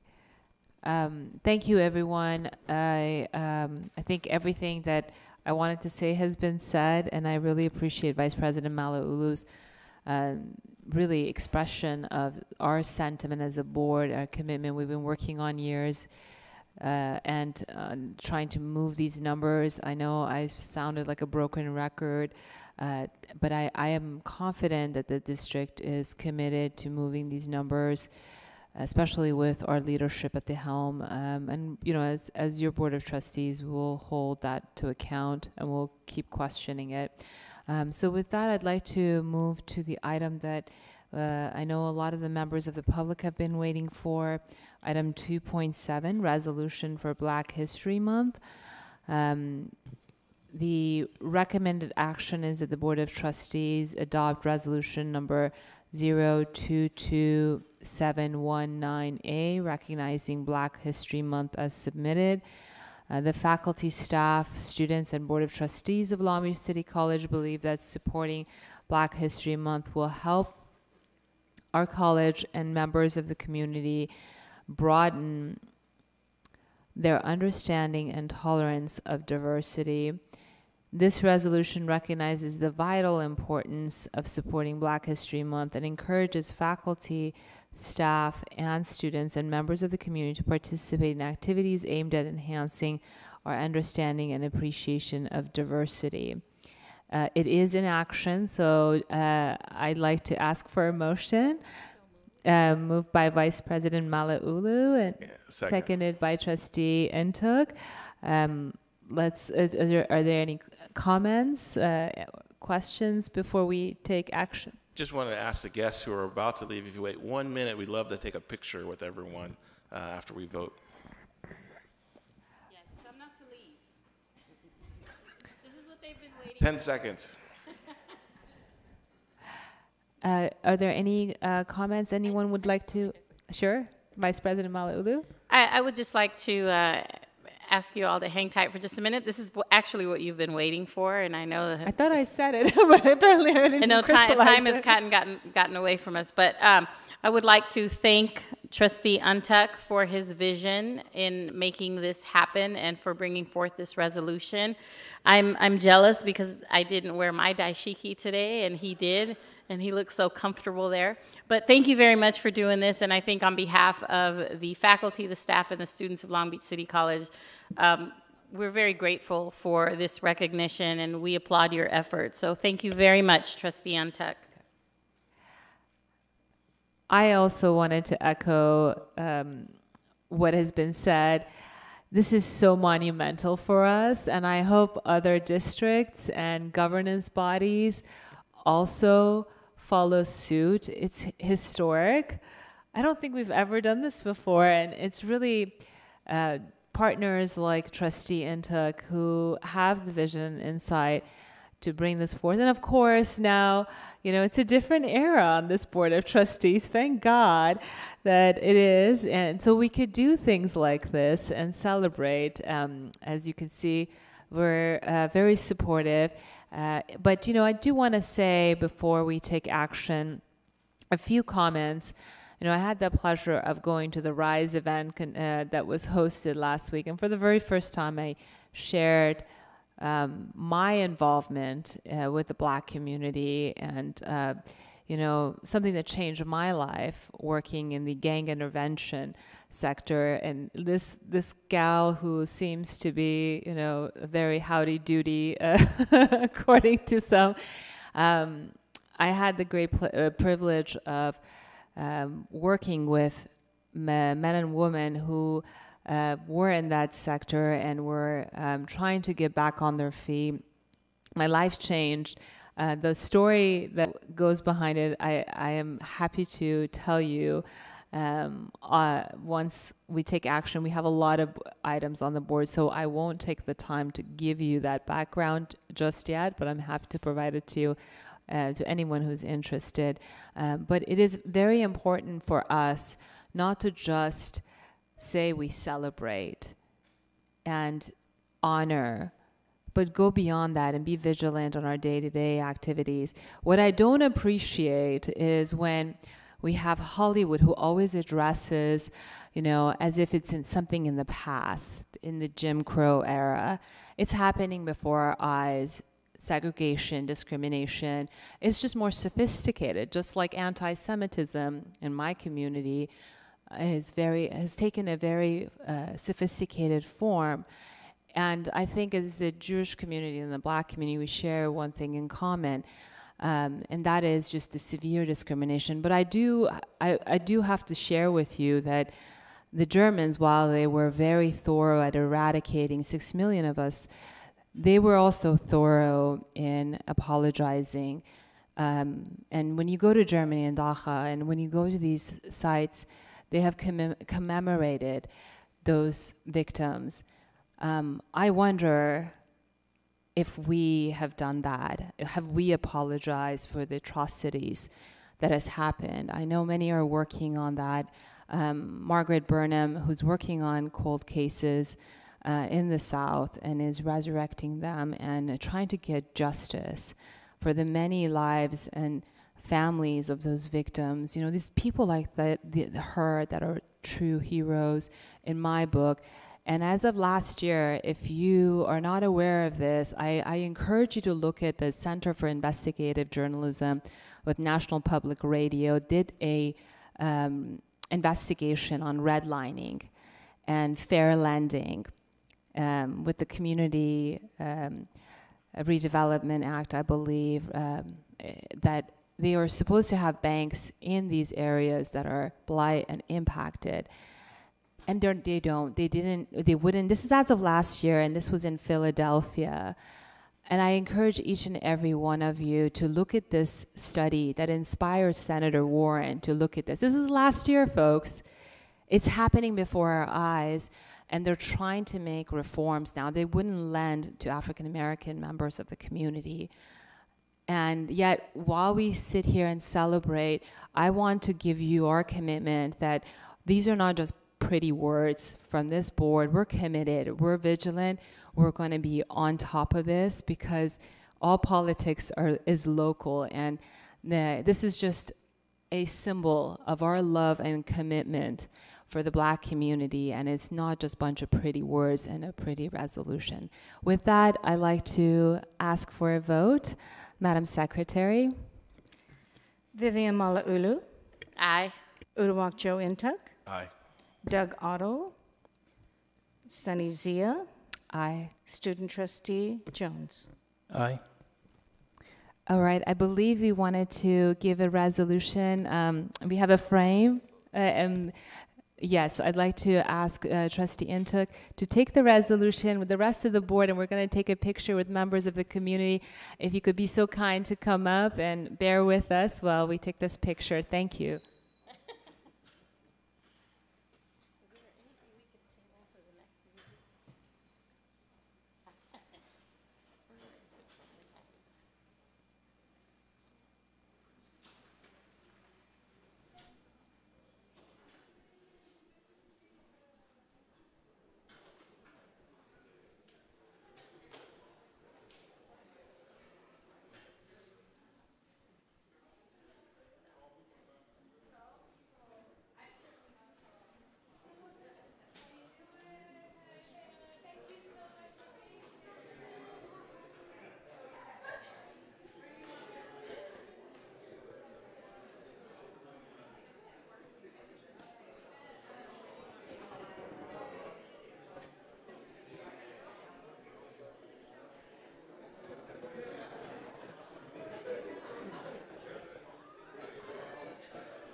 If I can have all the trustees back, we have a very long agenda.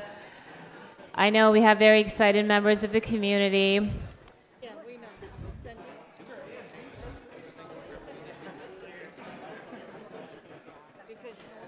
Here, 7. I'll tell them. 7.1, 8.6. What else? Yeah, we had enough of Uduak. Where's Uduak? We had enough of him. Thank you, members of the community, for attending. Thank you so much for your participation. We will now move on to item 2.8, Superintendent President's Report. Dr. Ramali, if you could be so great to kick us off. I think we should have given a recess, but it doesn't look like. All right, I think I believe we have a video that we're going to be starting off with. Is that correct? Yes, thank you. Congratulations, everyone, for a thorough and excellent presentation. The first thing we're going to do is start off with a video that I think is very important to talk about. It's Counseling Day video, and it really shows a tremendous shift of paradigm of paying attention to our community and responsiveness to our community needs. So, Dario, if you could cue that on up for us, please. Thank you.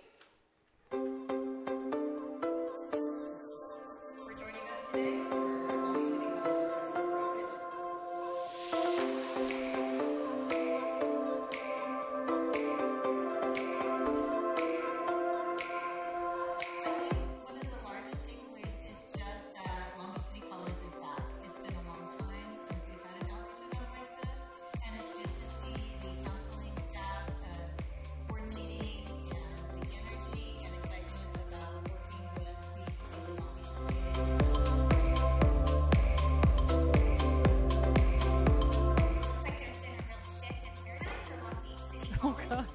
Moving away from responsive services to proactive, intentional engagement services to help students matriculate through Long Beach City College and make it to the next level.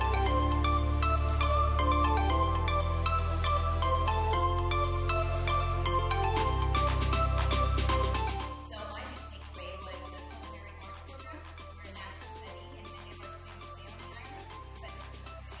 great activity as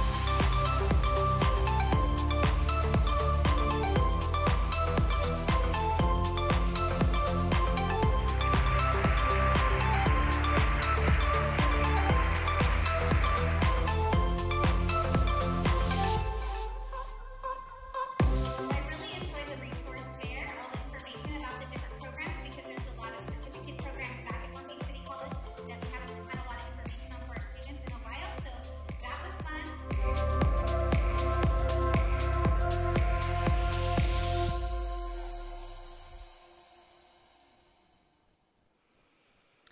Congratulations, everyone.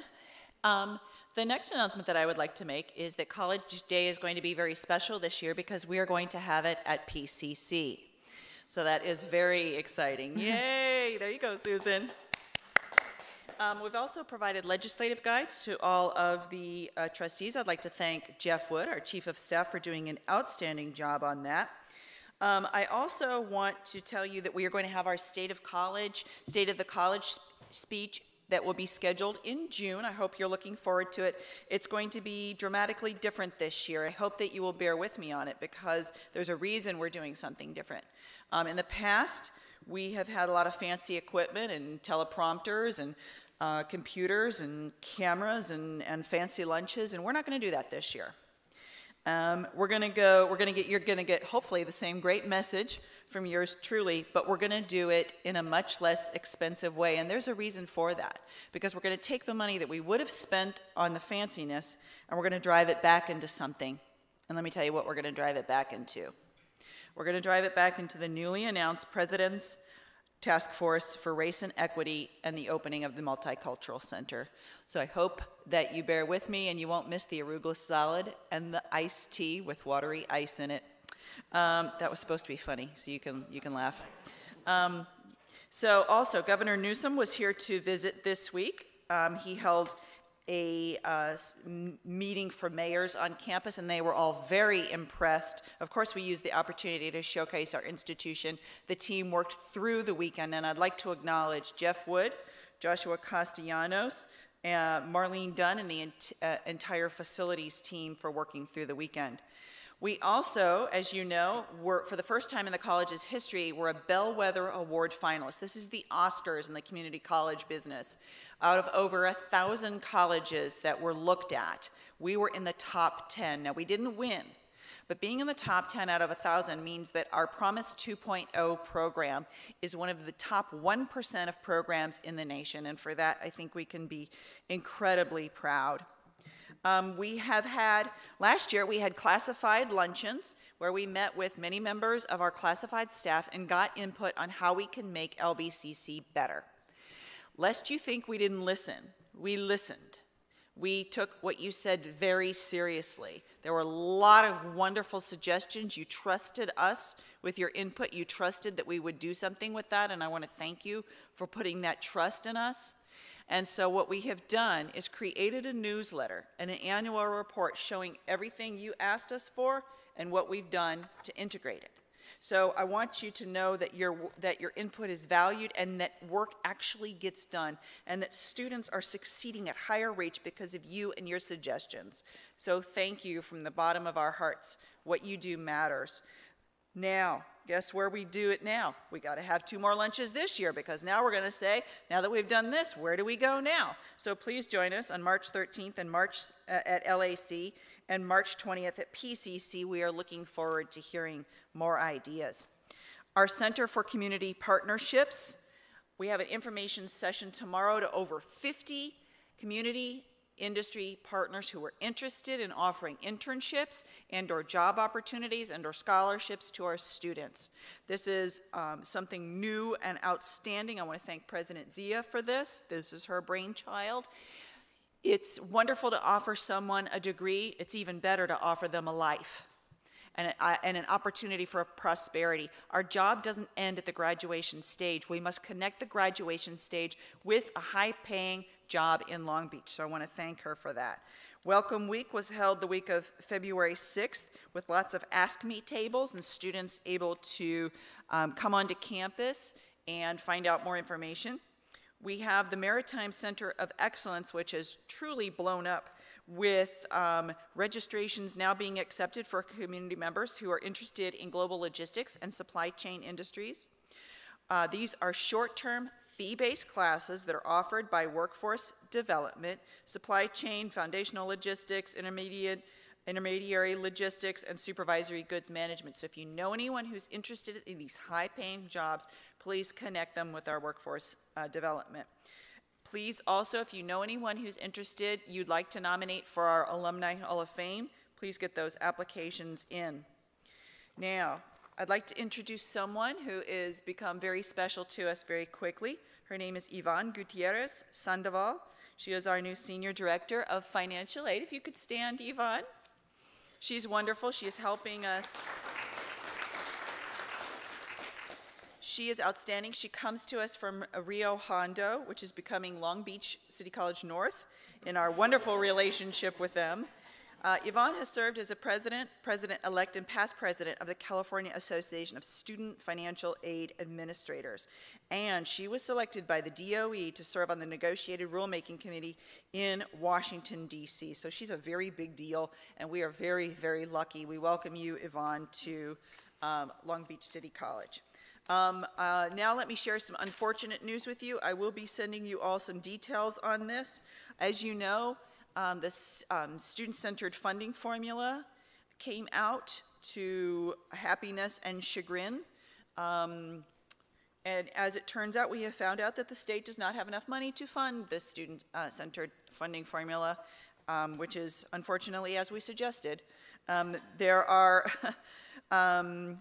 fact, there are some significant problems that they have identified in what they will be able to fund, and I will be providing a much more thorough report in detail and what that means for us financially at a later date. So that's some unfortunate news that we just got.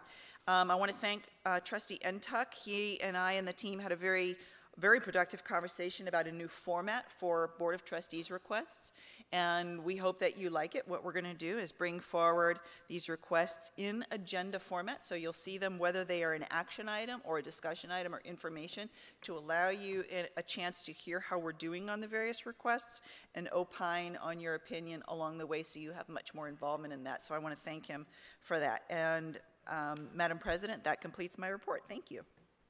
Thank you, Superintendent President Dr. Romali, for that fantastic report, as usual, and very thorough. Thank you for providing the documentation.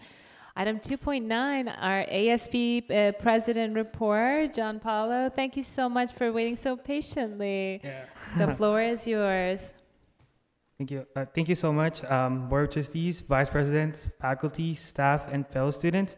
Good evening and happy Wednesday. For my report, last January 31st and February 1st, the Department of Student Affairs kicked off the biannual ASB Student Leadership Retreat. I want to extend my gratitude to the Board of Trustees, Trustee Zia, Trustee Malaulu, Trustee Baxter, Trustee Otto, and Vice President Munoz, who stepped in for our Superintendent, President Romali, for their attendance and sharing their inspirational stories. We were very excited with the updates from each of you as to where our college is heading. Thank you for taking the time to stop by and visit with us. And for Trustee Untuck, if you're not too busy, I would love to get to know you more and also our cabinet members. So just let me know, and or our student trustee Jones, if you're available. Let's do a town hall together. Yes, sir. All right. Next for my report is for the first week of classes, the Department of Student Affairs greeted the students with a welcome week filled with fun events. There was the Better Breakfast Day in both campuses in partnership with CalFresh and the Healthy Viking Initiative. This program is designed to assist students with food insecurities and enhance student success.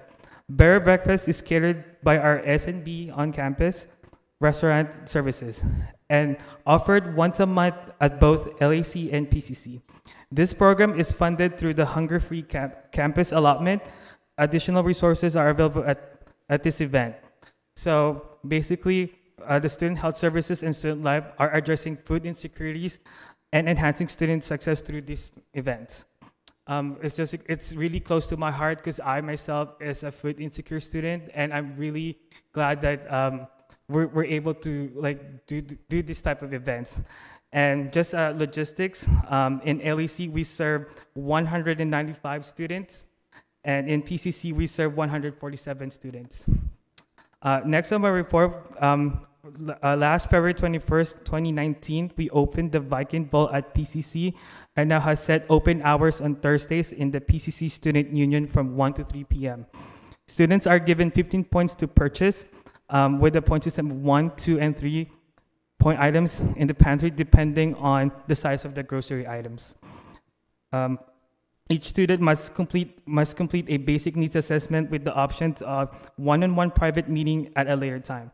The Viking Vault is funded donations from LBCC faculty and staff, student clubs and organizations, the Long Beach community members and agencies, the Long Beach National Council of Jewish Women, and the Eldorados Women's Club, as well as the Hunger-Free Campus Allotment. Next on my report is the Student Life also provided the biannual coffee and donuts with our student leaders and deans on both campuses.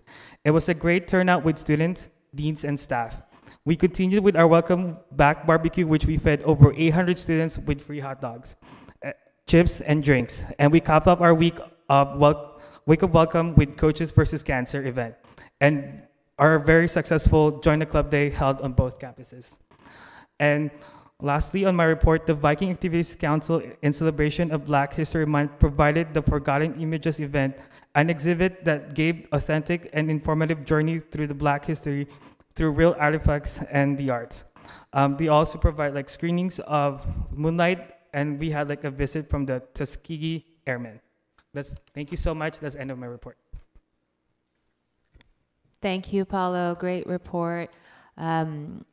Before you leave, I wanted to make sure you know about the event tomorrow. I did present at the ASB. This is for our students to be woven into the internship program. So I think it would be fantastic if ASB is there and has representation.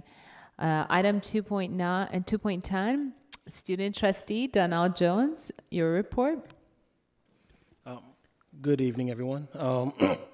Much of what I wanted to say has been covered already, but I do want to thank you guys for joining us this evening as we celebrate Black History. It's been truly a blessing. This has been a really eventful and exciting month.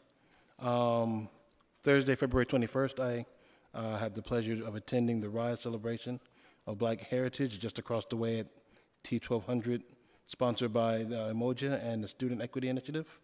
There was food, African dance performed by a few of our talented students, and an engaging discussion led by several distinguished panelists, including 8th District Council Member Al Austin, Long Beach Art Council President Tasha Hunter, and local business owner John Howard. The fun didn't stop there. The following day, February 22nd, we hosted Long Beach documentarian and photographer Sylvester Duke Gibbons as he presented his remarkable photography power, The Power of Choice. For those of you who who were unable to attend the event, you can still check out his artwork. It's currently on display in T1000. Also, the ASB cabinet has been hard at work these past couple of months, preparing for the Student Senate California Community College Conference in April. The cabinet is considering a few resolutions to address key concerns for our students. Additionally, the cabinet will be taking some positions on a few issues of importance to our students in the coming weeks. These issues include Senate Bill 291, ICE officer presence on campus and recruitment, overnight student parking, and we are also working alongside faculty and community leaders, including our trustee Intuk over here, to host a student town hall during the month of March. So stay tuned for more information to come.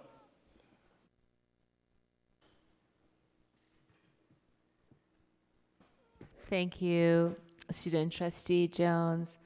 2.11, LBCCFA Bargaining President, Kristen Moreno. Welcome. Thank you. Good evening, Superintendent, President Dr. Ramali, Board President Zia, distinguished board members. First of all, FA wants to extend a thank you for the presentation and resolution in support of Black History Month this evening. In honor and support of tonight's presentation, I just want to highlight some of the ongoing equity work and projects by our faculty.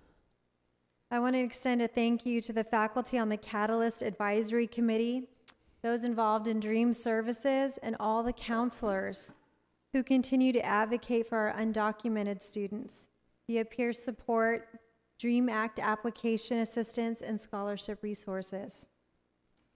Another thank you to the Next Up program and our Guardian Scholars, counselors, and EOPS, who serve current and former foster youth and help these students complete their educational, career, and personal goals. Thank you to faculty across the disciplines who continue to work on equitizing their syllabi, participate in community of practice trainings in support of students and closing those achievement gaps.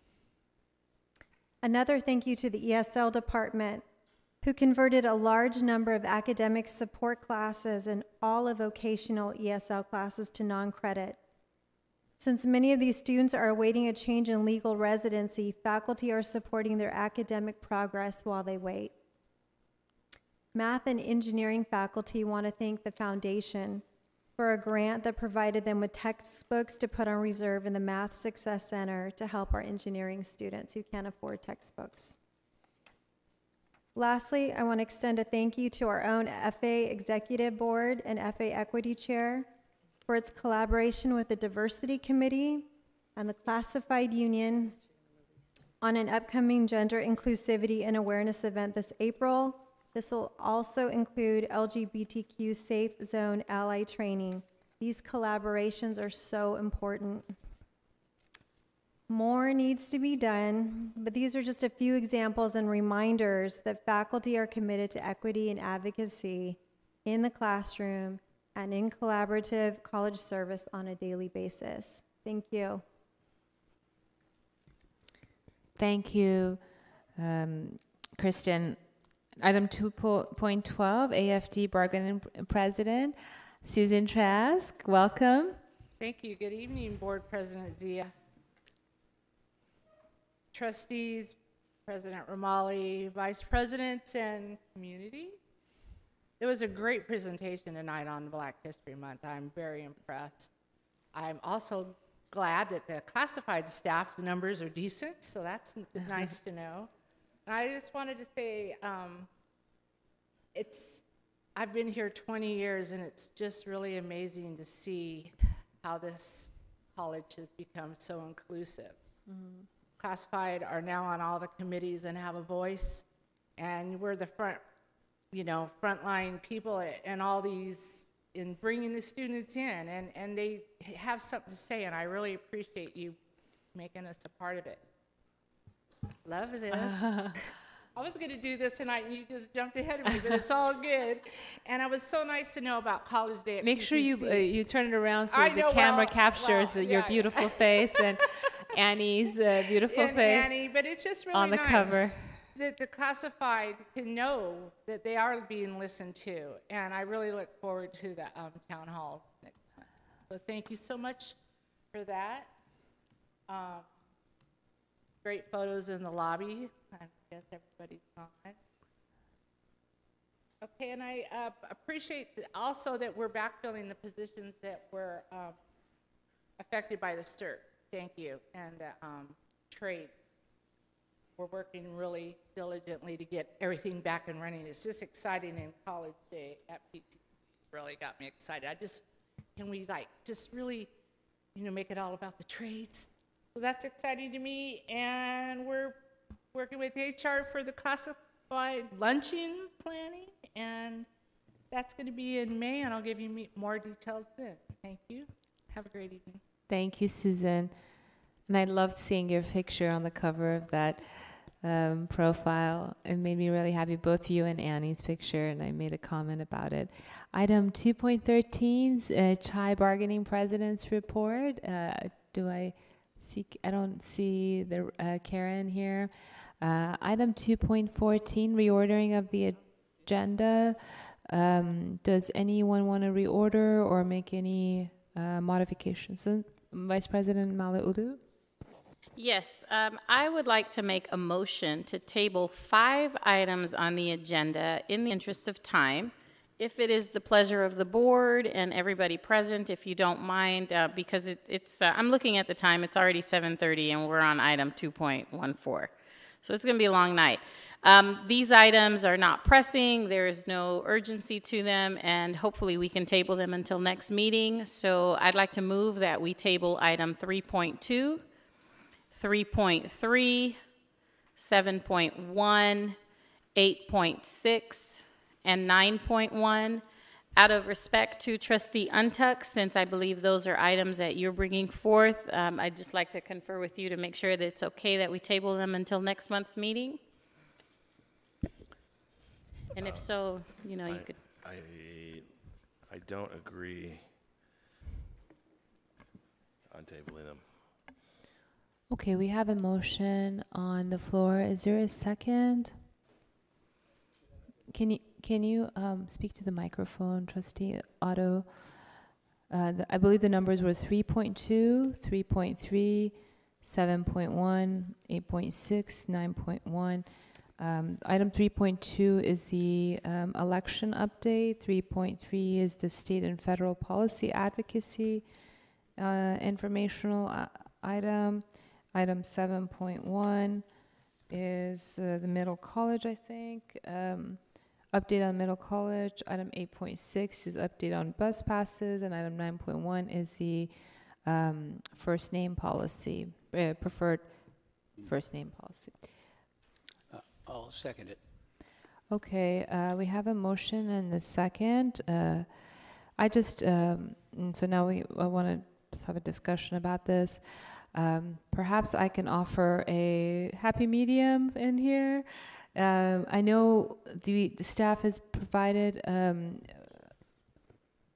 plenty of information and update and documentation here on item 3.1, 3.2,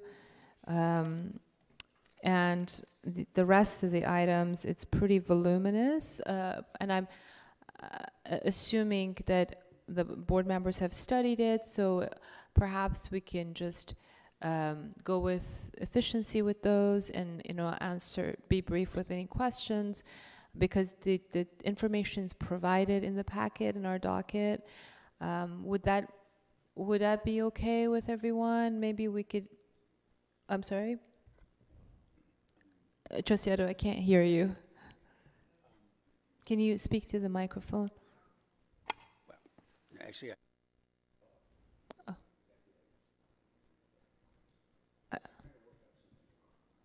Okay, well, we have a motion in the second, so we, Trustee Untuck, are you okay with that, or?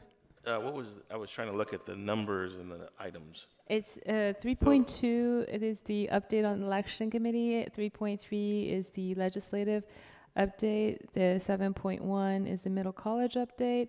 8.6 is the bus passes, and 9.1 is the preferred name policy. So I was thinking perhaps, we've gotten all the information. I can certainly try to move the agenda forward with efficiency, unless there is quite a bit of questions. Would that be okay with you, Trustee Ntuk? Let me just speak to the proposal. I'm okay with the deferring on 3.2, the election information. The state and federal policy was timely of sunshining. What did we talk about in Sacramento and Washington in the last 3 weeks? So it's just an informational item that I don't think will be that quick. I thought the middle college update was seeking board input, and it was timely of what has changed and what is coming, and are we in agreement or not? That one I thought was on it, but I don't know because we haven't got there yet. The bus passes is something we've been working on for about 8 months that we've finally got to the board to discuss. So I'm opposed to delaying 8.6. And then 9.1, I'm also opposed to delaying because this is the amended first reading, and if we don't do it now, this pushes it back 3 months until the policy will finally be enacted. So, I'm okay with 3.2, which was the election one, but not the other. Okay, so we have a... And then not the other ones. Okay, thanks. Do you want to, well, we have a motion and a second, so you want to amend your original motion? Would that work for you, Trustee Otto, since you seconded? I can't tell you until I know what the amendment is. The amendment is to remove 3.2 only. I would have added a couple to that, but Vivian, you're happy with just eliminating the one? Not really, but I'm okay with it. I mean, it's okay. I mean, I could, strike the whole motion and we can just be here all night. So it doesn't matter to me, but I was thinking of in the interest of time and staff and work, and it is late. Usually around this time, we're at least halfway through the agenda. So if, if these items need to be addressed, we're wasting time talking about them needing to be talked about. So let's just, let's just move on the agenda. I'll withdraw the motion and we'll just keep going. Okay, so, well, let's just take the vote, and the motion fails. If she withdraws the motion, then there's no vote. Okay. Yeah, I withdrew the motion. Let's just keep going. Okay, there's a second. That's all right with me. What's that? That's all right with me. Okay, good. That's what I was going to ask. Okay, we will now move on to item 2.15. With public comments on agenda items, the public is allowed to address the board before or during the consideration of any agenda item. A total of 3 minutes is allotted, and a 20-minute maximum. I have one speaker card, Miss Naomi Rainey Pearson, the Long Beach branch NAACP president. Naomi? She left. Naomi, are you here? I don't see her here. I thought maybe she is back there somewhere. Okay, so now we will move on to item 3.1. Citizens, I'm sorry, is there did you need to say something, Trustee Otto? What would you like? Okay. Just want to make sure you're recognized, Trustee Otto. Item 3.1, 2018 Citizens Oversight Committee Annual Report. This is an action item that the Board of Trustees accept the 2018 Citizens Oversight Committee Annual Report as submitted in accordance with the Education Code 15280B. The Citizens Oversight Committee is required to submit an annual report on its activities. David C., the chairperson for the Citizens Oversight Committee, will present the 2018 Citizens Oversight Committee Annual Report. This report covers bond-funded activities for the specific period of January 1 to December 31, 2018. And community members will receive a copy of the annual report via email, and a printed copy will be available upon request if you like. After acceptance by the Board of Trustees, the report will be posted on the district's website. Welcome, Mr. C. We're going to take a vote after your presentation. Is that what? We'll first take the motion then. Is there a motion? Move to accept the report. Trustee Otto moves to accept. Is there a second? I'll second the motion. Second. Let's go ahead and vote, and then you can answer any questions. Call to vote. Roll. Go ahead, Madam Secretary. Vivian Malauulu. Aye. Uduak Joe Intuk. Aye. Doug Otto. And Sunny Zia. Aye. And Student Trustee Jones. Aye. Are there any questions, comments for Mr. C? Thank you so much for patiently waiting. It's wonderful to have you here. Are there any questions, comments? Thank you for the fabulous report. Thank you. Would you like to say a few words? I want to honor any, I know you've been so gracious with your time.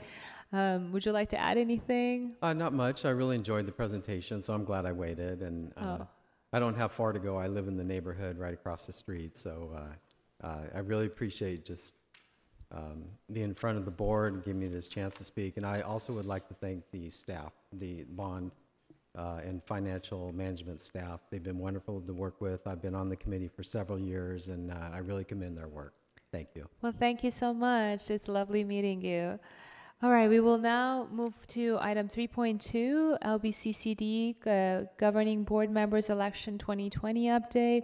This is an informational item. The board will review the process that took our LBCCD Governing Board from an April 2020 election to a November 2020 statewide general election. We've received the information. It is in the docket and posted online. This is an informational item. Are there any questions, comments by the board members? Hearing none, moving on to, oh, I'm sorry. Sorry. Gotta be quick, Trustee. Yeah, no problem. I'm trying to make sure everybody, I appease everybody on this board. You know, one wants me to go with velocity and efficiency. So sorry, I didn't mean to skirt over you. Okay. Thank you for bringing this up. I know this was a question that came up a few months ago, that elections are moving to November. I know it's already been ratified and mailers have been sent out to all registered voters in the district. But a couple things, looking at the way we're structured, you know, we want the board to be the most representative of the district. I know this was a state law that forced us to change from 12% turnout, so we're looking at north of 40% turnout. Looking at the different November elections of gubernatorial versus presidential elections, it looks like there's an additional 25% difference between turnout in our gubernatorial elections to our presidential elections in the last 4 cycles. And just raising the question of, you know, in a presidential year, we have between 50 and 60% turnout versus in a gubernatorial year, we have between 25 and 35% turnout, which is still double or triple what our rates were previously. I know my election was 11% turnout. But we have 2 and 3. We have the minority of the seats on the bigger turnout, and we have the majority of seats on the lower turnout. And when you look at these numbers, more young people vote in presidential years than in gubernatorial years. And if we're making decisions on who should represent the community, and we want to make sure we have a full range of voices, the majority of members should be on the presidential year. So not sure if there's anything, you know, just a note to point, maybe this is something we address when we do redistricting in 2022, but there's a misalignment of the number of seats on that. And I know there was a lot of effort that went into it and prior to me being on the board, but that was one thing. 2, with the cost of elections going up, with this bigger increase, we have to pay the county more to print more ballots and sample ballots that get mailed out. We do not have a signature requirement. The city council has a signature requirement. The school board has a signature requirement. We don't.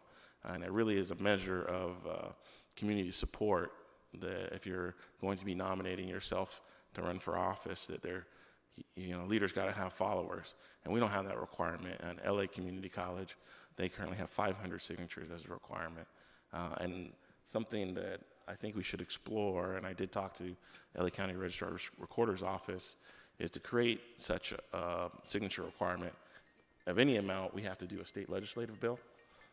So maybe something in the future we can talk about is adding that to our legislative agenda of creating some threshold of a signature requirement, just so it can be aligned with our other government agencies.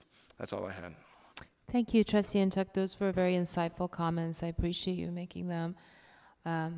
Maybe we can look at those in detail. That's great points and very valid. Item 3.3, state and federal policy advocacy. This is an information item.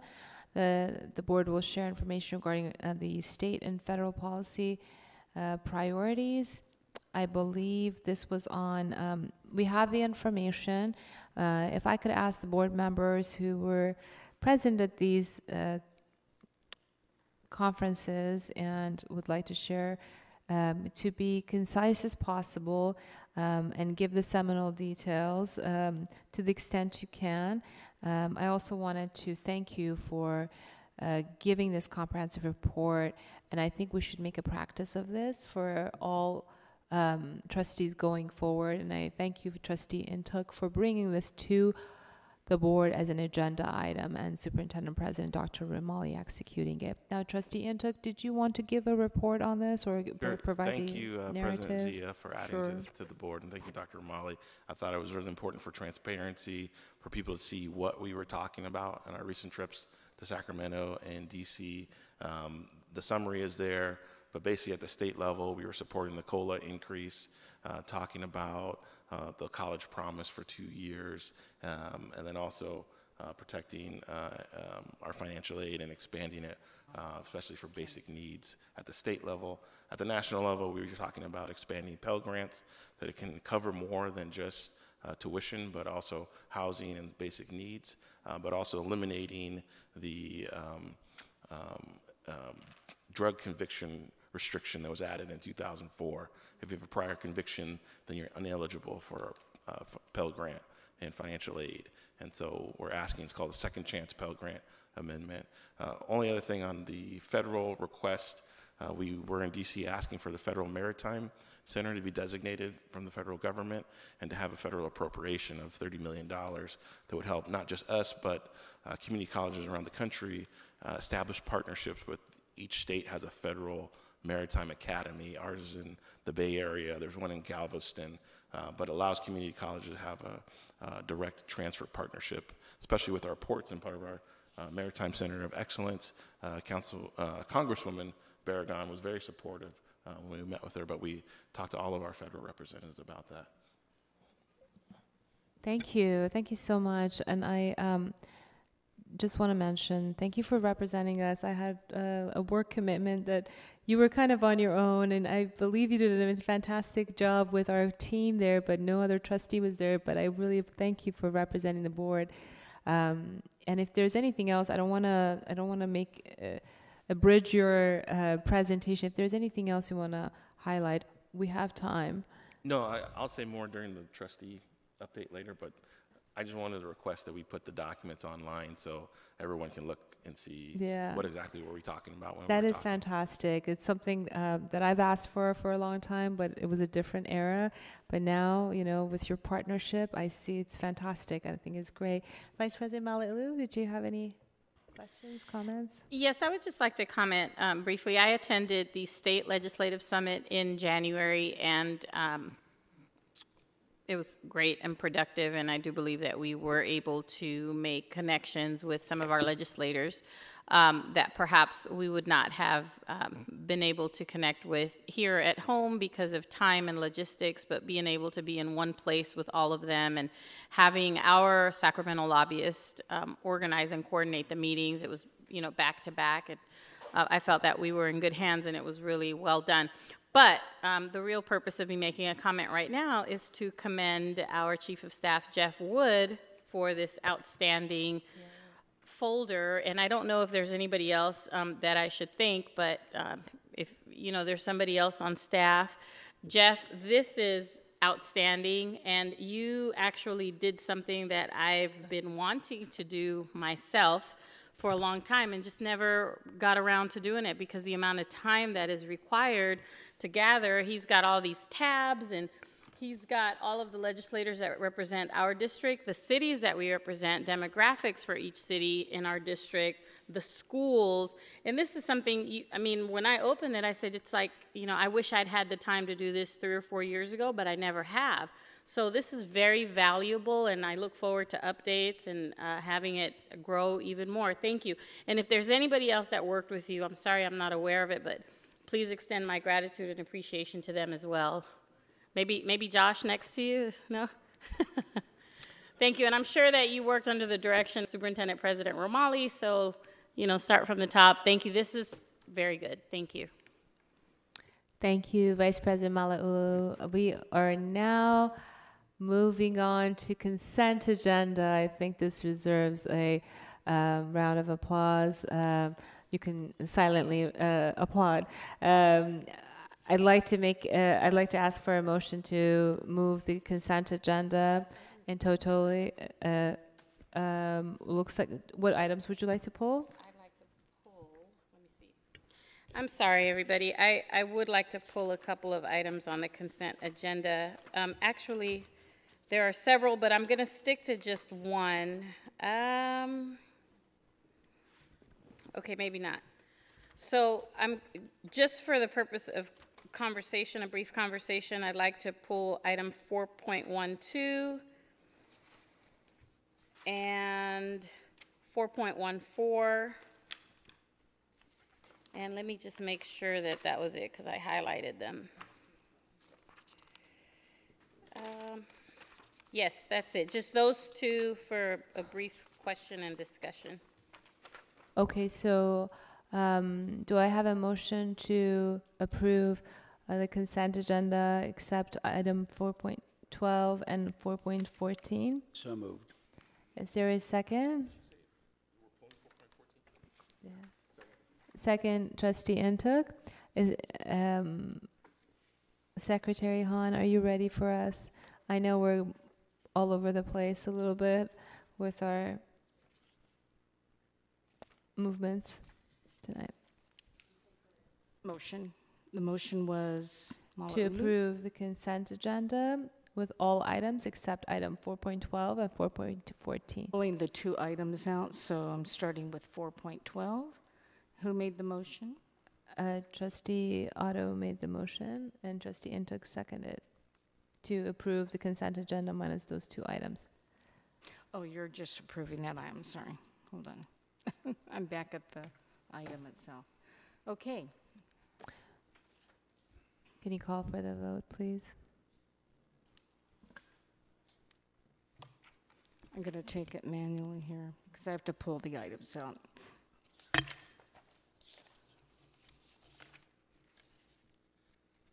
Vivian Malauulu. Aye. Uduak Joe Intuk. Aye. Doug Otto. Aye. Sunny Zia. Aye. Student Trustee Jones. Aye. Okay, now we will move on to item 4.12 on the consent agenda. This is to declare a surplus.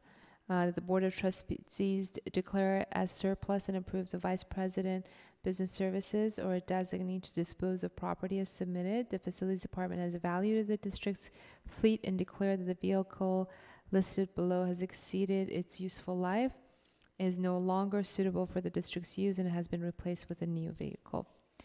Is there a motion and a second? So moved. Second. Moved by Trustee Intuk, seconded by Trustee Otto. Are there any questions, comments? Vice President Malauulu, did you have a question? Not about the motion, but about the item. Well, about the item. That's what the Yes, so I just want to know the status of that vehicle, if it's going to be traded in, if we're going to donate it for some nonprofit, if it can be used to benefit our students somehow, some way. I understand that it's, you know, out of its useful life, but is there any benefit to what we're doing with it? I can address that. Thank you.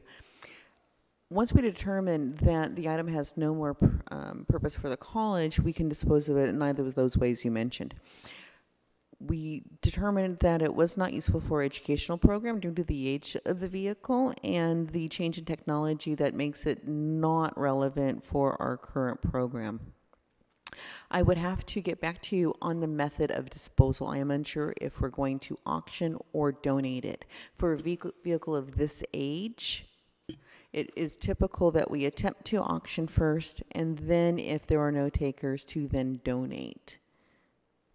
And then what will become of those funds? I just want to know if it'll benefit our students, if those funds can be allocated to something specific, like maybe our automotive repair program.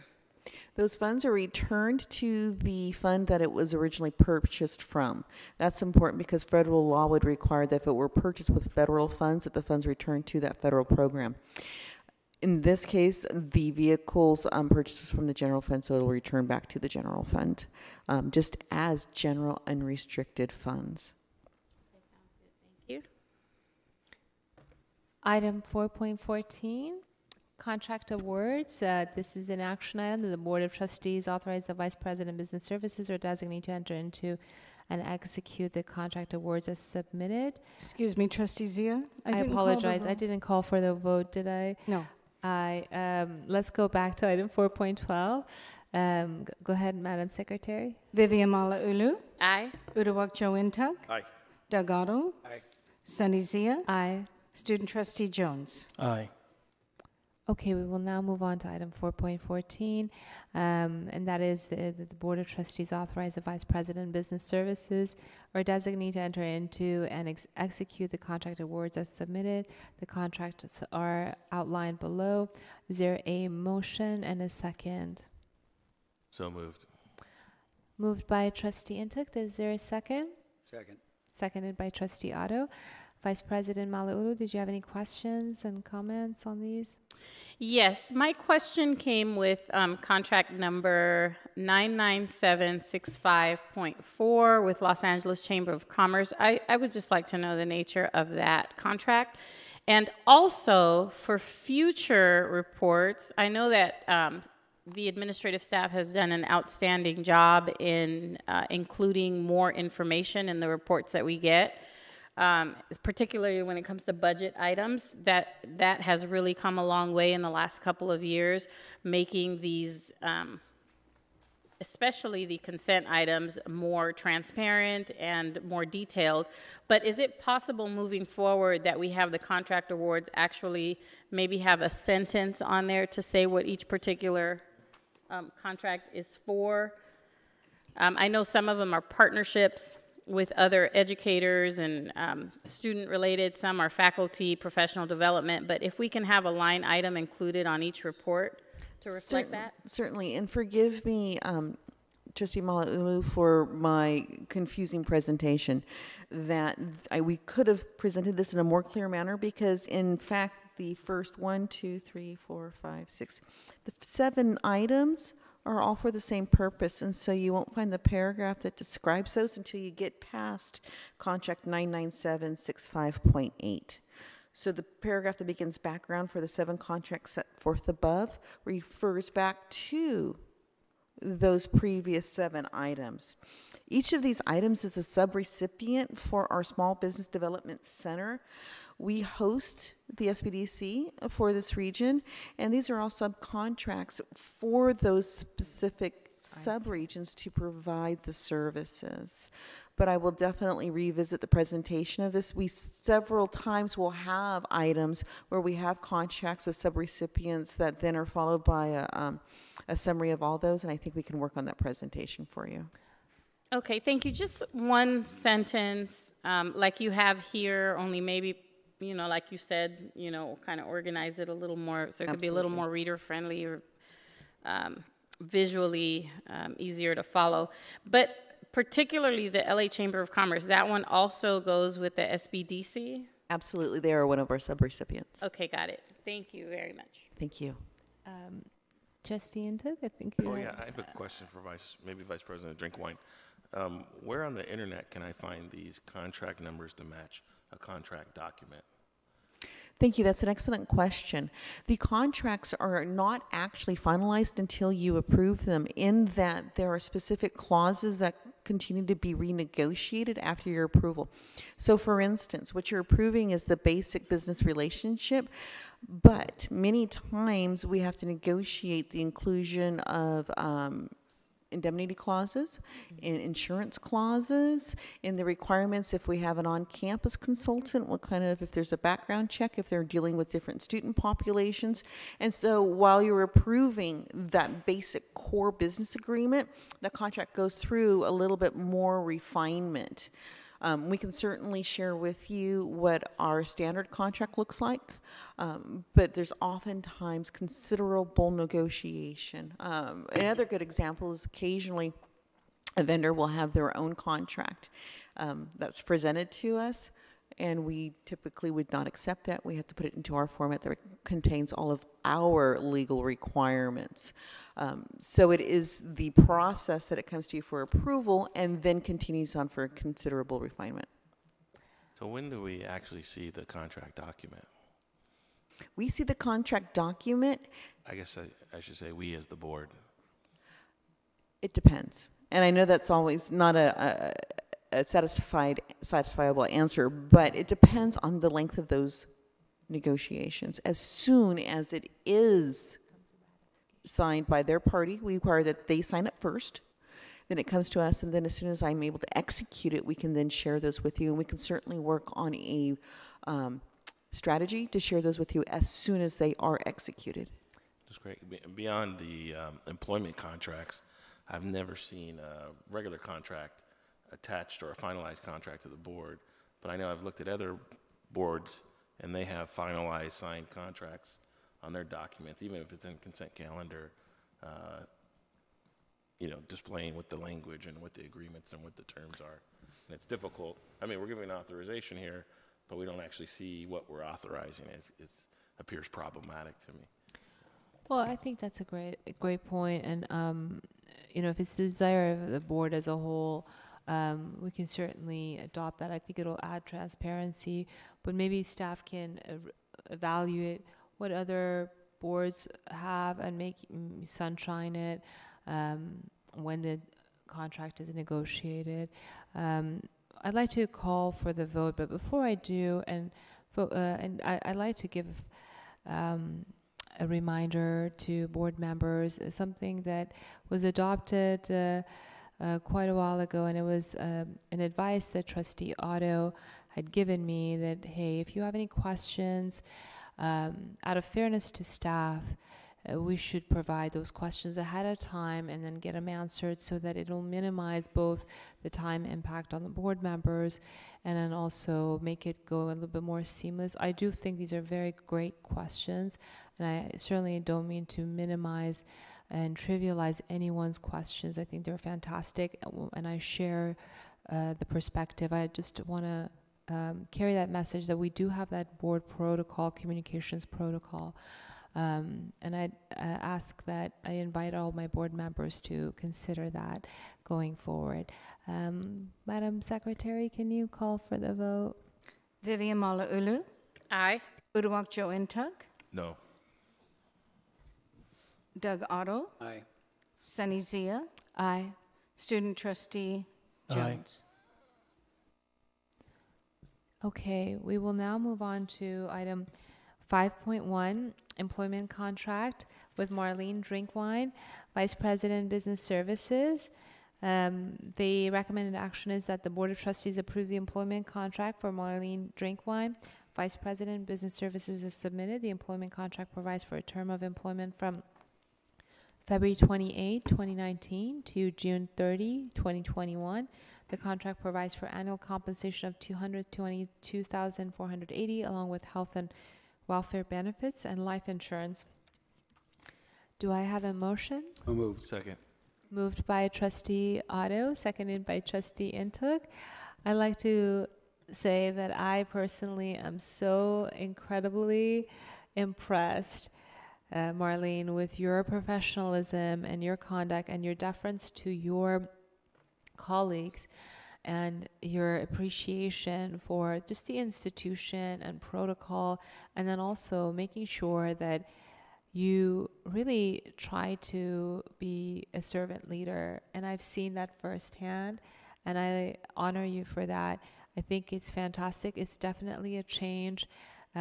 Before this new era on the board, we certainly got a different approach of not necessarily that forthcoming and openness. It was more the no first until you had to, yank it out or fish it out of the administration. And I just really commend you for taking on that servant leadership approach. And I certainly value and honor you, as do the rest of the board. And I'm going to now give it to them to provide any comments and any kind of sentiment that they like to share in approving your contract with delight.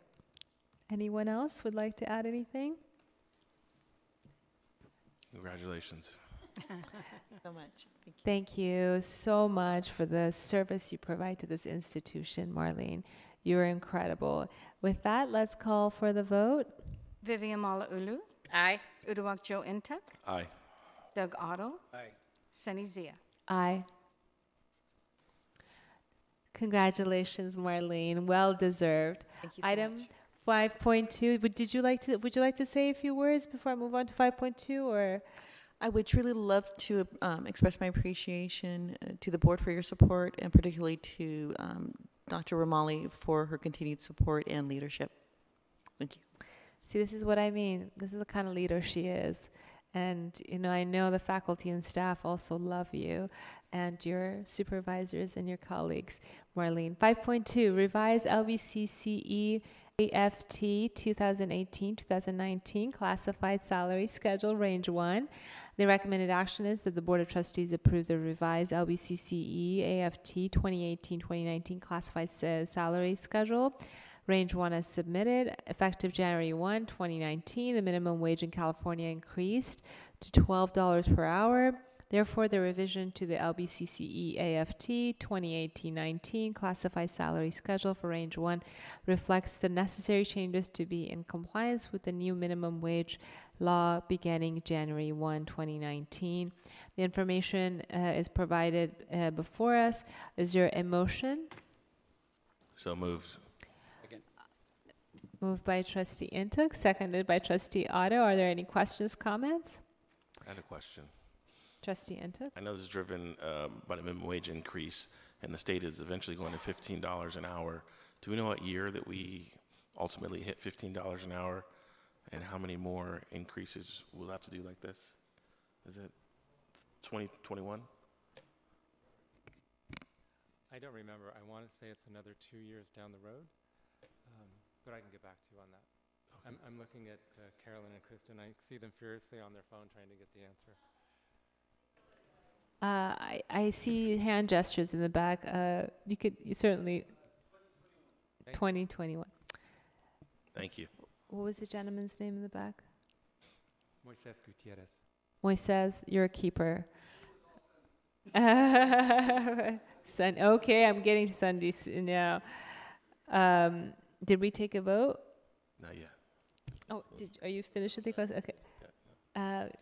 Madam Secretary? Vivian Malauulu. Aye. Uduak Joe Intek. Aye. Doug Otto. Aye. And Sunny Zia. Aye. The motion passes. Congratulations. Item 5.3, California Community Colleges Classified Employee of the Year. That the board. This is a recommended action that the board endorse the nomination of Sunday Dominguez for the 2019 California Community Colleges Classified Employee of the Year award as submitted. Each year at their May meeting, the Board of Governors of California Community Colleges honor classified employees who demonstrate the highest level of commitment to professionalism in community colleges. Award winners are selected by representatives of the California Community Colleges Board of Governors, Chancellor's Office, and the Foundation for California Community Colleges. Each local board of trustees may forward to the California Community Colleges Chancellor's Office the name of one employee one nominee for the Community College Classified Employee of the Year Award. This year, the district is recommending the nomination of Sunday Dominguez, Math Lab Coordinator, Mathematics Success Center. Sunday Dominguez embodies the California Community College mission in every role she takes. She works diligently to meet students where they are and provide targeted resources to achieve equitable outcomes. When supporting Math Success Center, I think we lost one, students, she initiated programs that effectively lower the cost of education by providing free access to textbooks and calculators for students. These resources save thousands of dollars for providing for students each semester. She initiated the every semester classroom orientation to help ensure that every student was informed and had a point of contact to reach academic services tailored to their needs. She coordinated training for math faculty to improve the quality and coordination of services for students, recognizing that we can accomplish more when we work together.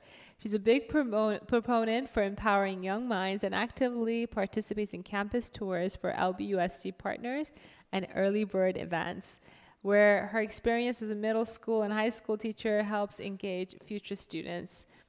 As a classified senator and leader of school-wide programs, she embodies a student-centered mindset with the goal of institutional transformation. Sunday Dominguez is exceptionally organized, efficient, and highly respected by students, staff, faculty, and administrators.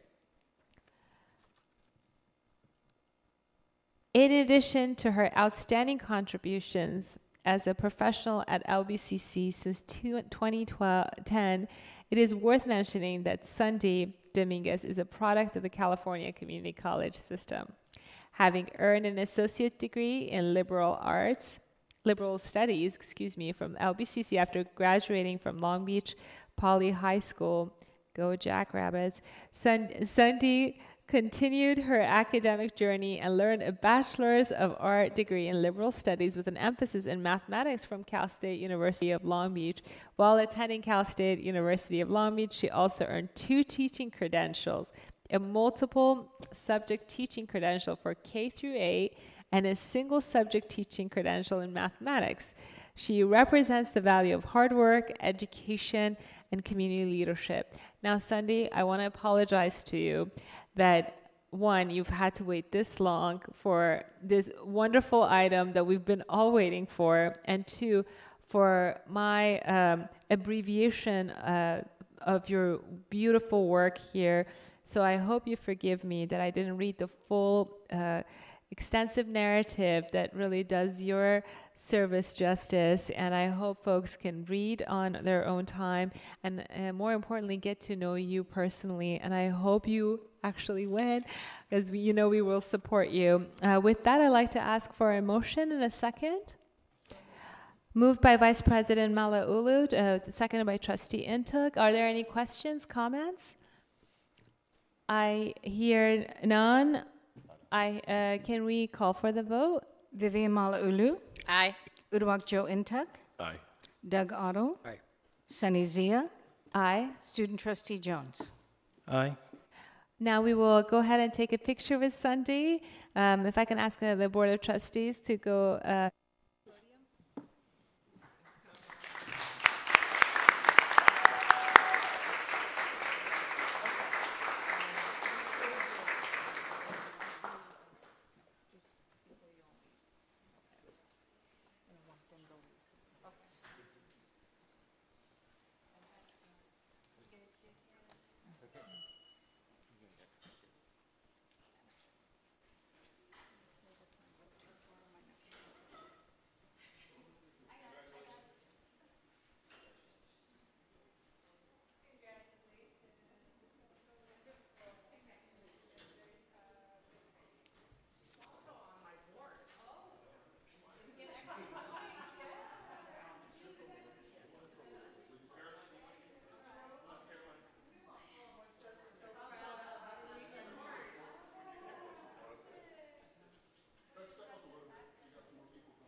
Item 5.4, no, we did take a vote, so we're going to move on to the next employment contract. Item 5.4, employment contract with Paul Creason as the interim associate vice president of Pacific Coast Campus. The recommended action is that we approve the employment contract for Paul Creason, interim associate vice president, Pacific Coast Campus, is submitted. The employment contract provides for a term of employment from March 1, 2019 to March 29, 2020. The contract provides for annual compensation of $169,085, along with health and welfare benefits and life insurance.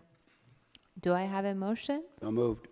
Moved by Trustee Otto and seconded by Trustee Intuk. Are there any comments, questions? All right, let's go ahead and take a vote. Vivian Malauulu. Aye. Uduak Joe Intuk. Aye. Doug Otto. Aye. Sunny Zia. Aye. Congratulations, Paul.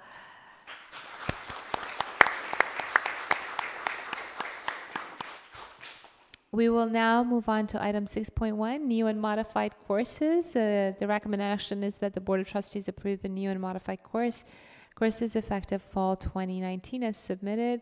We have received the information in our packet. Is there is there a motion? And a second? Second. Moved by Trustee Otto, seconded by Trustee Intuk. Are there any questions, comments? Ask one question. Sure, Trustee Intuk. On the Stats 108X, is this part of the AB 705 change for remedial education removal in that support program? Okay, great, thank you. Are there any other questions, comments? Kathy? I just didn't know if you wanted to have Wendy come up and answer any questions. We're very pleased to have a lot of the co-requisite courses for the math that support AB 705 on this agenda. And in looking through the report that Mike gave us on the state of higher education for Black Californians, I noticed in there that it said 2/3 of African American students are not getting through basic skills courses. So what we're doing right now should make a huge difference. And Wendy's here if you want to have any questions, and Moises, who's been very involved in it, is also here. But those are really critical classes for us. Great, yeah, I'm excited about the change and look forward to seeing how we adopt next fall and how students perform in the next 3 years when it gets implemented. So thank you. Any other questions, comments? Let's take a vote. Vivian Malauulu. Aye. Uduak Joe Intuk. Aye. Doug Otto. Aye. Sunny Zia. Aye. Student Trustee Jones. Aye. We will now move on to item 7.1, update on Middle College. This is an information item that we have received. Does anybody have any questions, comments? Trustee Intuk, did you have any questions? I know Dr. Scott had written a submission. I don't know if she had anything to add to the update and the timing, because I know, at least for me, the last time we talked about things have shifted, and I don't know if you can kind of give an update on where things are going with the middle college. Thank you. Yeah, I provided a handout or a document for everybody, but it really would be helpful at this point to have the support of the board to go forward on this item. We met with representatives from LBUSD fairly recently on February 7th, and they're looking for input from our board to continue to plan and to actually create a complete plan and timeline for a possible moving on this Browning High School. I can go over what is in this report, but what they're looking at is us possibly providing this middle college that would start off being a dual enrollment after school with culinary classes. I don't know that they're getting full use of their kitchens currently, and they're really excited about how beautiful they are, and they need our support. So what they would be looking at first is the dual enrollment after school, and then ultimately moving into us offering classes during their bell schedule. So, and we could possibly offer not only culinary classes, but some of the GE classes, like history, political science, things that could double count for their students, count for both high school A through G requirements as well as our requirements. And the ultimate goal with it would be for students at Browning who are in these two pathways, hospitality and culinary, ultimately to come out with an ADT in hospitality or an associate degree in culinary at the same time they get their high school diploma. That would be the long-term goal. So it's something that we would support. We've been trying to do it for a while. We were looking at the Butler site, and that is a possibility in the future. But right now, we can't use it because they're using it as swing space while they're doing construction at their other schools. But this, we could start right away, and we can do the dual enrollment with or without going forward on the middle college. But we would appreciate the board's support in order to continue the discussions, which will also include the academic senate at our meeting tomorrow. Great. Thank you, Kathy. I'm fully supportive of this, and I've envisioned it as a multi-phased approach. But we're already doing phase one with the early college dual enrollment offerings on campus at Jordan and at Cabrillo that we started this semester. We've had ongoing dual enrollment, but I think it's been on proactive students to come to us versus we go to them. So I think it's great that we're strengthening that partnership, and I kind of see it as part of College Promise 2.0 or maybe 3.0 once it finally gets rolling. And I don't know, from us as a board, moving to the phase two now of a specific campus and a specific program that students can get their high school diploma and AA at the same time.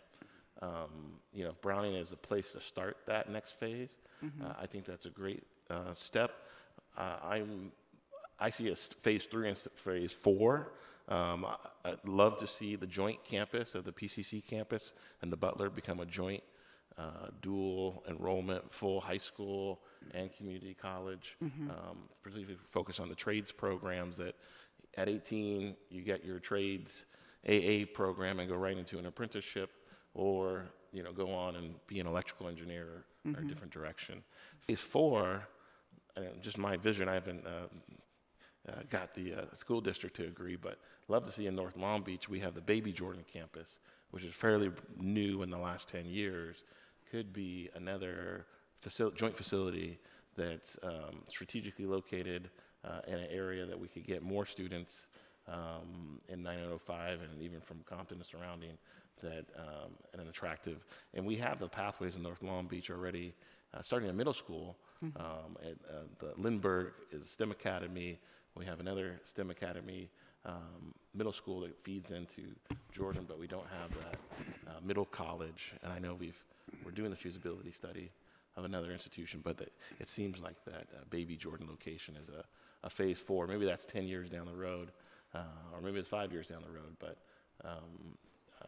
would a board resolution of support be a sign of support that would help the process, or would we reach out to our colleagues on the Unified School Board and say, let's do a joint resolution that we both boards support moving forward with expanding the College Promise and expanding dual enrollment at a specific location like Browning site?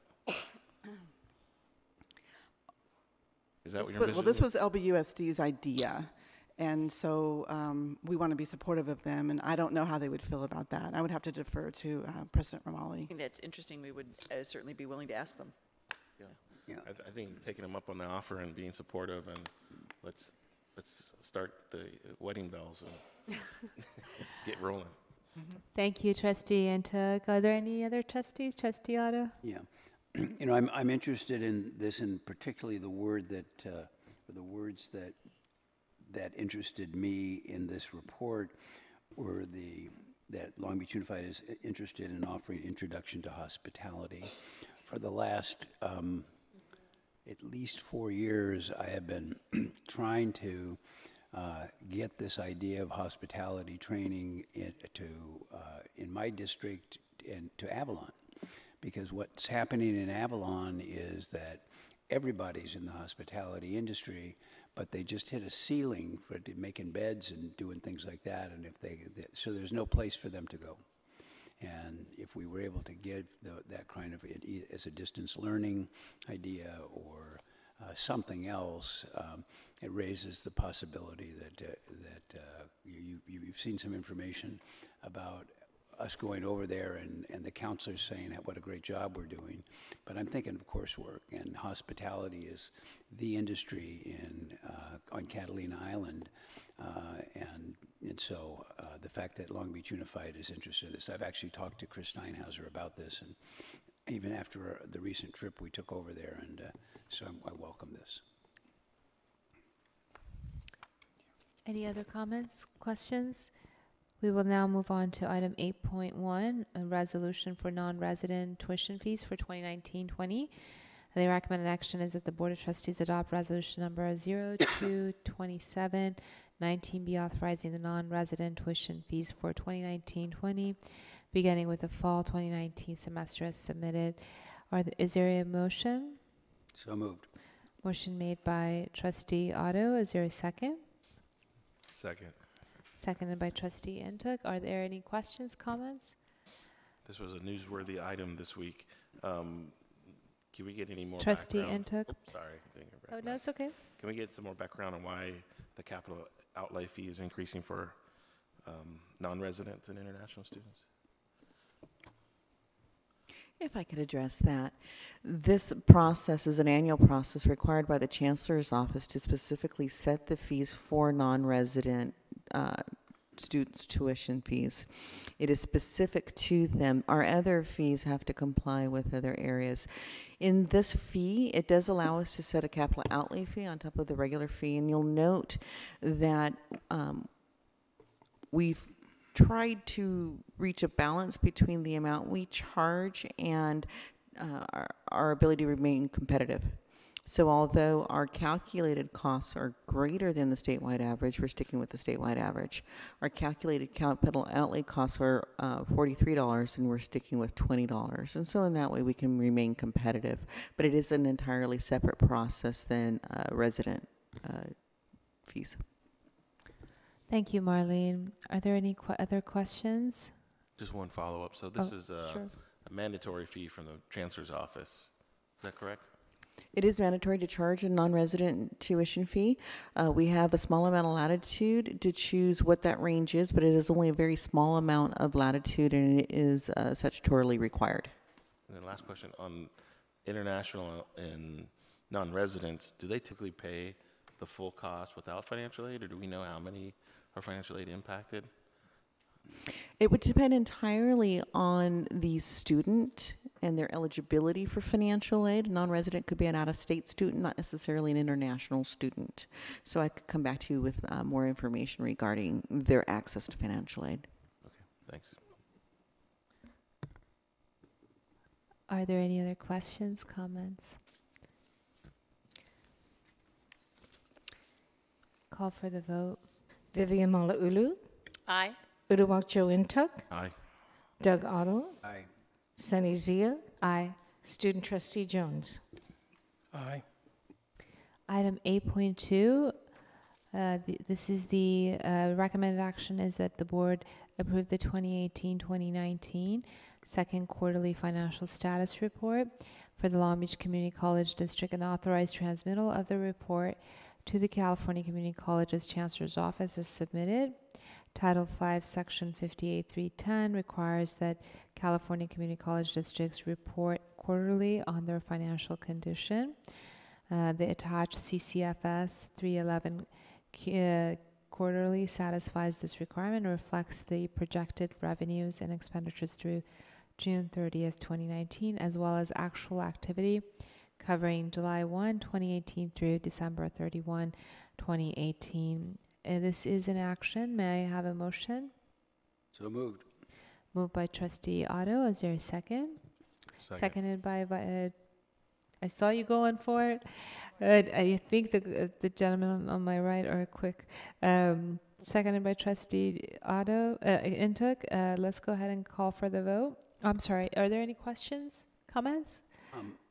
Trustee Chair recognizes Trustee Otto. Yeah, I'm concerned about what's going on because we don't know what's going on because of what Superintendent Romali said earlier, which is that the Chancellor's Office is now opining that we may not have enough money in the proposed budget from the governor to fund the new student success funding formula. And the quick and dirty calculation is that instead of a 0.5 or $500,000 deficit, which is what we had projected, it could go as high as $5.5 million, which would take our fund balance down to below 25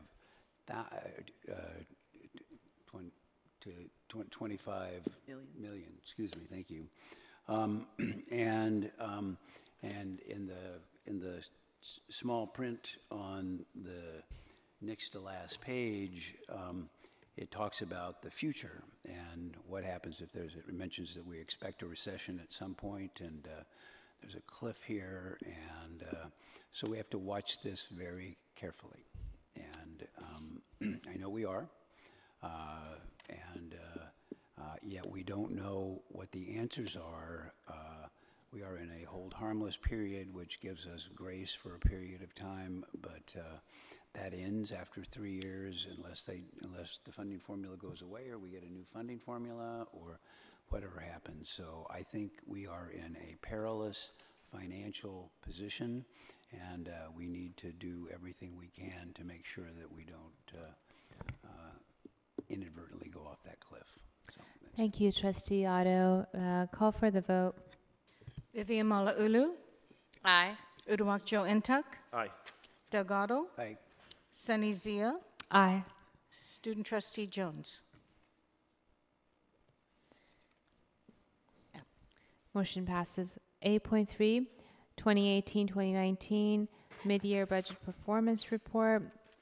This is an informational item that usually dovetails item 8.2. This is to keep the board and the college community informed about the status of the budget. The 2018-2019 mid-year budget performance report was prepared and is provided here. Are there any questions, comments? Trustee Ntuk? Dr. O'Malley, looking at this, or maybe Vice President Drinkwine, looking at the budget, what's the most significant change we have in this update, and is there anything that gives you concern or keeps you up at night? Yes, and the most significant update is that we're going to see the impact of the STRS help that we got from the governor, as well as the COLA increase that we got from the governor. However, what concerns me the most is that the district came together to work so hard to solve the $11 million deficit from last year. We worked so hard and resolved the $6 million deficit from this year. It was tremendous work with no layoffs. We've got the deficit down to $4 million, and it seems like all our hard effort is wiped out with this decision. We cautioned lawmakers, we cautioned the chancellor's office that the math didn't work on the student-centered funding formula. We specified exactly how the math didn't work, and here we go, the math doesn't work.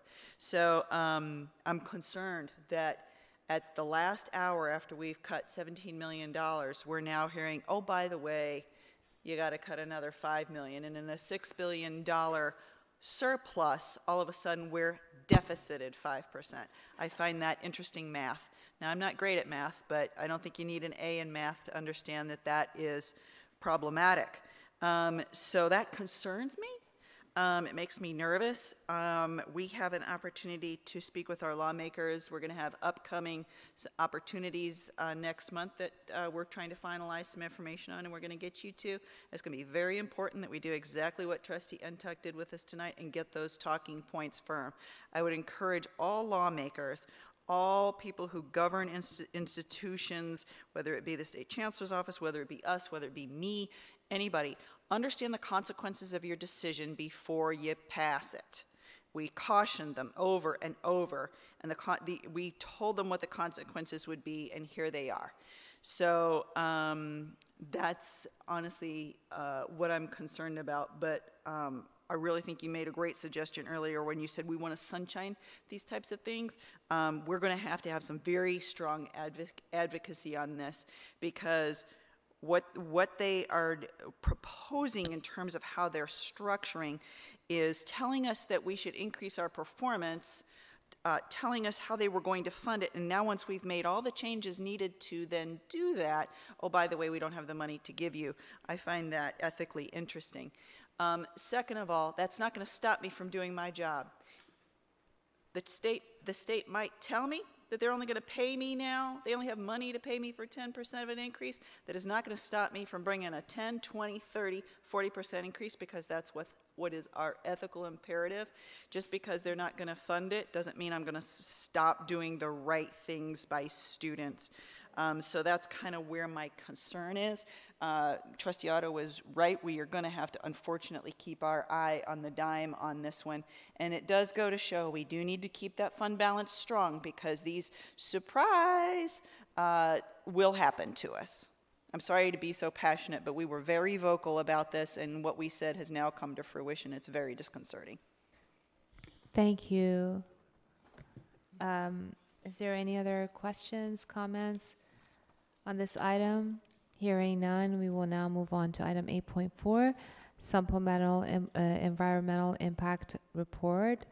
The recommended action is that the Board of Trustees adopt the Supplemental Environmental Impact Report, SEIR,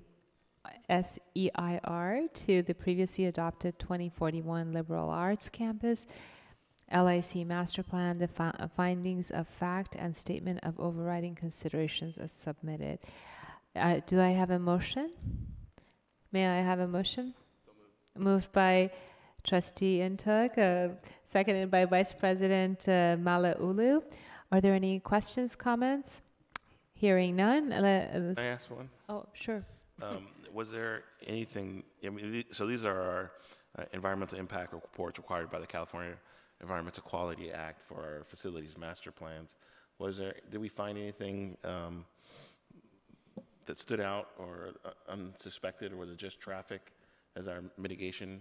Traffic items? was the truly only area that we found. We completely expected that. Traffic is typically the issue related to these reports. We had suggested actions to the city, and we had participation from different local public agencies in their comments, and we've been able to address them all, I think, quite satisfactorily. Do you have any other questions, Trustee Ntuk?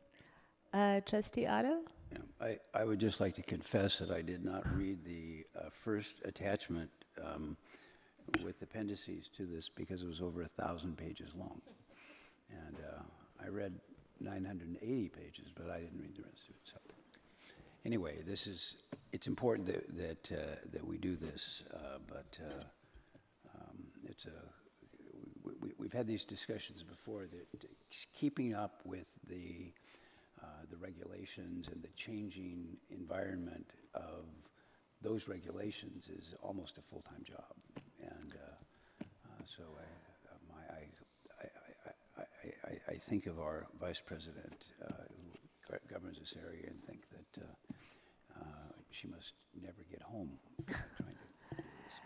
But anyway. Is there anything else, Trustee Otto? Thank you for your very sage counsel. We're going to now go ahead and vote. Vivian Malauulu. Aye. Uduak-Joe Ntuk. Aye. Doug Otto. Aye. Sunny Zia. Aye. Student Trustee Jones. Aye. Item 8.5, Supplemental Environmental Impact Report. This is the Supplemental Environmental Impact Report to the previously adopted 2041 for Pacific Coast Campus Master Plan, the findings of fact and statement of overriding considerations as submitted. May I have a motion? Is there a motion? Motion made by Trustee Otto, seconded by Trustee Ntuk. Are there any questions, comments on this one? Hearing none, call for the vote. Vivian Malauulu. Aye. Uduak-Joe Ntuk. Aye. Doug Otto. Aye. Sunny Zia. Aye. Student Trustee Jones. Aye. Motion passes. 8.6, update on bus passes. This is an informational item that we received the information. This is to keep the board informed. Thank you, Vice President Drinkwine, for providing this information. Are there any questions, comments? Yeah, I'd like to ask Vice President Drinkwine for an oral update. Thank you. The board expressed your desire for us to explore public transportation opportunities for our students to eliminate one of the obstacles to attendance at Long Beach City College. This report summarizes some of the opportunities we identified. We engaged with Long Beach Transit. We engaged with Cal State Long Beach to understand their program, and we also engaged with Rio Hondo. Rio Hondo has a Bellwether award-winning program, and we wanted to see what are the opportunities for us to mirror some of those programs. We have existing programs, namely the Viking Shuttle that provides free transportation between our two campuses. We also have programs through Equity that provide for a certain number of free passes each semester to eligible students, but those certainly don't address all of our populations. Long Beach Transit has proposed to us a really intriguing program that currently the cost of a monthly pass for any student for Long Beach Transit is $40. Their proposal to us would give us instead a per ride program. The per ride program would charge us 75 cents per ride for students enrolled in this program. Now, if you have an average student over the course of a semester would earn about $20.25. So we'd have almost a 50% savings through participation in this program. And what's nice about the Long Beach Transit proposal is that it's scalable, that we can use it for our existing program. We can consider offering it, just passing along the savings to districts. However, I will say that it does require us as an agency to administer the program. So it's not as simple as buying a pass and passing it on. We actually have to administer the program. There would be some costs involved to that. And so what I outlined in the report for your consideration is potentially a program where we could add a service fee so the students would still receive a significant savings, but we would be able to cover our costs and have a program that does not need subsidization by the district. In addition to that, looking at the Rio Hondo program and looking at their model, what they did is they had a student-approved fee that all students pay, $9 per semester. With their arrangements with their various transit authorities, they were able to specify that out of that fee, all full-time students in good standing would get a bus pass for free. With Rio Hondo, that program is self-supporting. Unfortunately, with Long Beach Transit, despite the huge amount of savings it would provide us over their typical monthly pass, the cost is roughly twice that Rio Hondo was able to obtain. So the same program running the same model in Long Beach City College would have a significant need for a subsidy. That significant need, if all students participated, would be in the millions. If half the eligible students participated, it would be in the hundreds of thousands. At Rio Hondo, roughly half of eligible full-time students in good standings participate. So again, if that followed at Long Beach City College, we're still looking at a subsidy in the hundreds of thousands of dollars. If I had a recommendation for your consideration, it's for us to explore the opportunities of operating the program where we pass along the savings to students with the service fee to cover our amount of operation, and that would provide us with more data. What is the interest for our college in an expansion of use of Long Beach Transit? It still provides substantial savings to our students, but allow us to collect more data to anticipate what the eventual participation could be. The Rio Hondo model, again, requires a student-approved fee. I think we could also start exploring with our students in consultation and collaboration with our ASB what the appetite is for consideration of that type of fee, and at looking at different models of providing additional savings to our students. So we have a lot of different options, some that are more expensive, some that are less expensive. Okay, are there any comments or questions to follow up with Vice President Drinkwine's report? Trustee Otto? I before you got to the end of your report, I was thinking, this is a perfect thing for the ASB to fund. that it was be a real service to the students, and if there's a planning process, I think that ought to be one of the things that we should consider under the various alternative proposals. I heard you say at the very beginning that if we had a per ride basis, we could save almost 50%, and I'd like to see how that would work out and how much that would cost, and we could really engage the ASB on this and see what their appetite is. Trustee Ntuk, do you have any questions, comments? Welcome back, President Zia. Thank you. I survived until this item, but I just couldn't. Good. Thank you, Vice President Drinkwine, for the update. It's interesting thinking about the cost and thinking about what students are already paying in cost. I don't know how many students per semester get parking passes and what that cost is, and then also what the average gas price.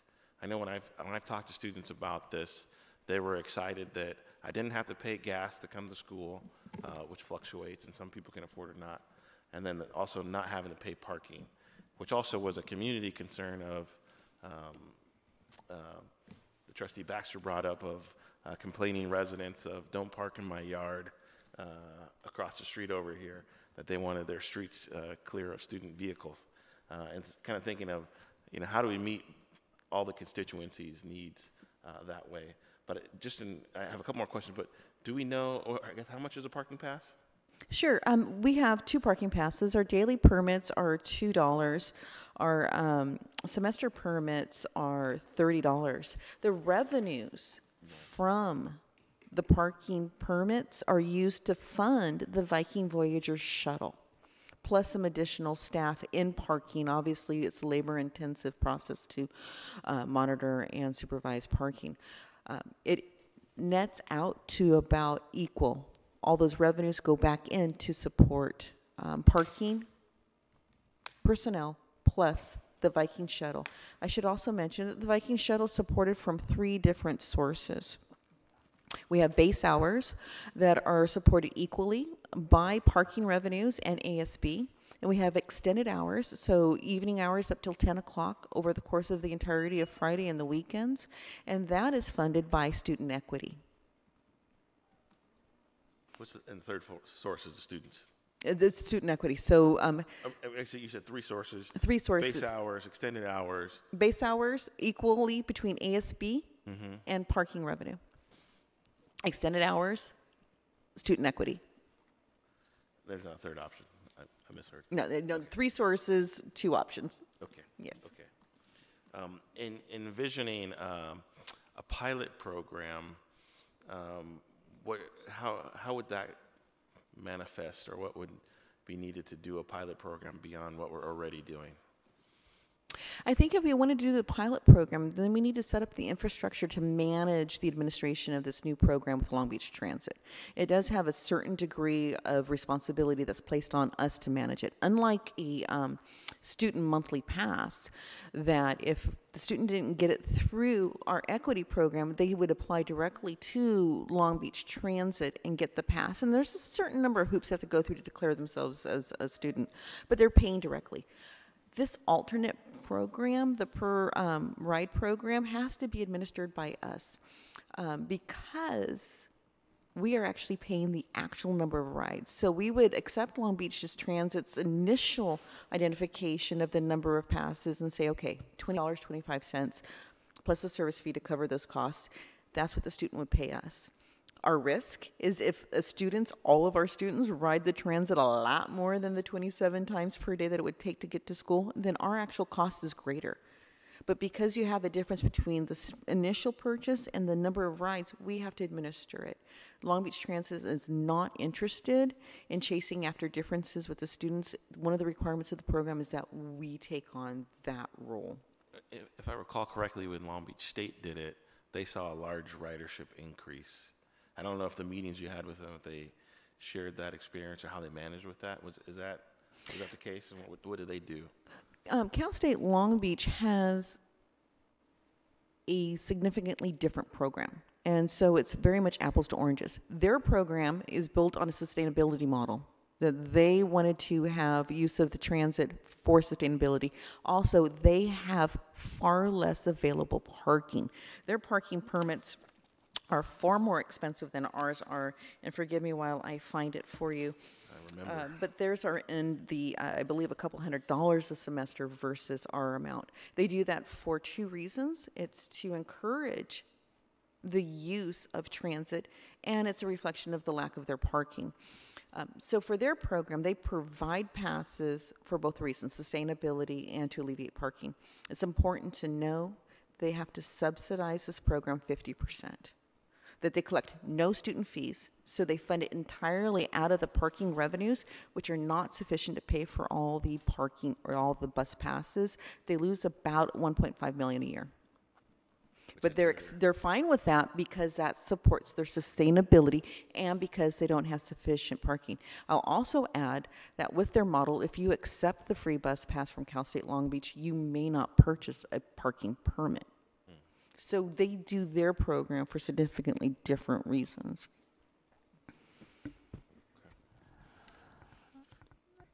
I believe we have a member of the public. I know we have passed the item on board agenda comments, but I will allow, did you want to speak to this item? Let's go ahead and put up the timer. You have 3 minutes.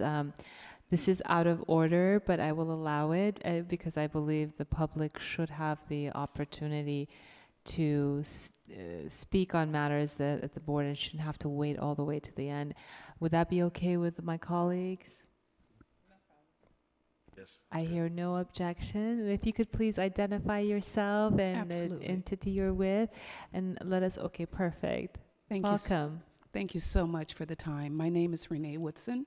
I am a student here, as well as a parent and an advocate, and I advocate for students as well as the homeless and senior citizens. This bus pass issue is an extremely important issue to me. I also have worked with Mr. Steinhauser for over 14 years on various committees. I still sit on the LCAP committee with him. The bus pass issue has been an issue for 2 years with me. I have watched my godson over at Cal State Long Beach pay $5, where my son and other students here have had to jump through those hoops to try to get it. I've spoken with Carol Ortiz. Mr. Steinhauser spoke at his last superintendent meeting and indicated that he was going to be working on that. So I hope that he partners with you. I have a hard time understanding why the bus transit people, as well as the school district, LA Long Beach Unified, as well as the the college level, can't just sit down and resolve this. For me, it was very disturbing 2 years ago when I actually witnessed students trying to run to the buses at those late night classes and missing them. I spoke with Bill Smith with Transit about this. My concern is that you keep working on this. I have a hard time understanding why we have so many alumni and so many wealthy people in our city that would welcome taking on the tag of the finances of this if they knew the problem. There's a lot of people that stay in this city that love our colleges, even the city college. And I feel that Long Beach City College should get the same kind of love that Cal State Long Beach gets. I'm willing to advocate, fight for you, and anything else I can do to make this happen, because I am very disturbed that students I know have dropped out of school because they couldn't get here. I was one of those people that drove kids back and forth just to get to school. That is unacceptable, and I know it's unacceptable to you as well.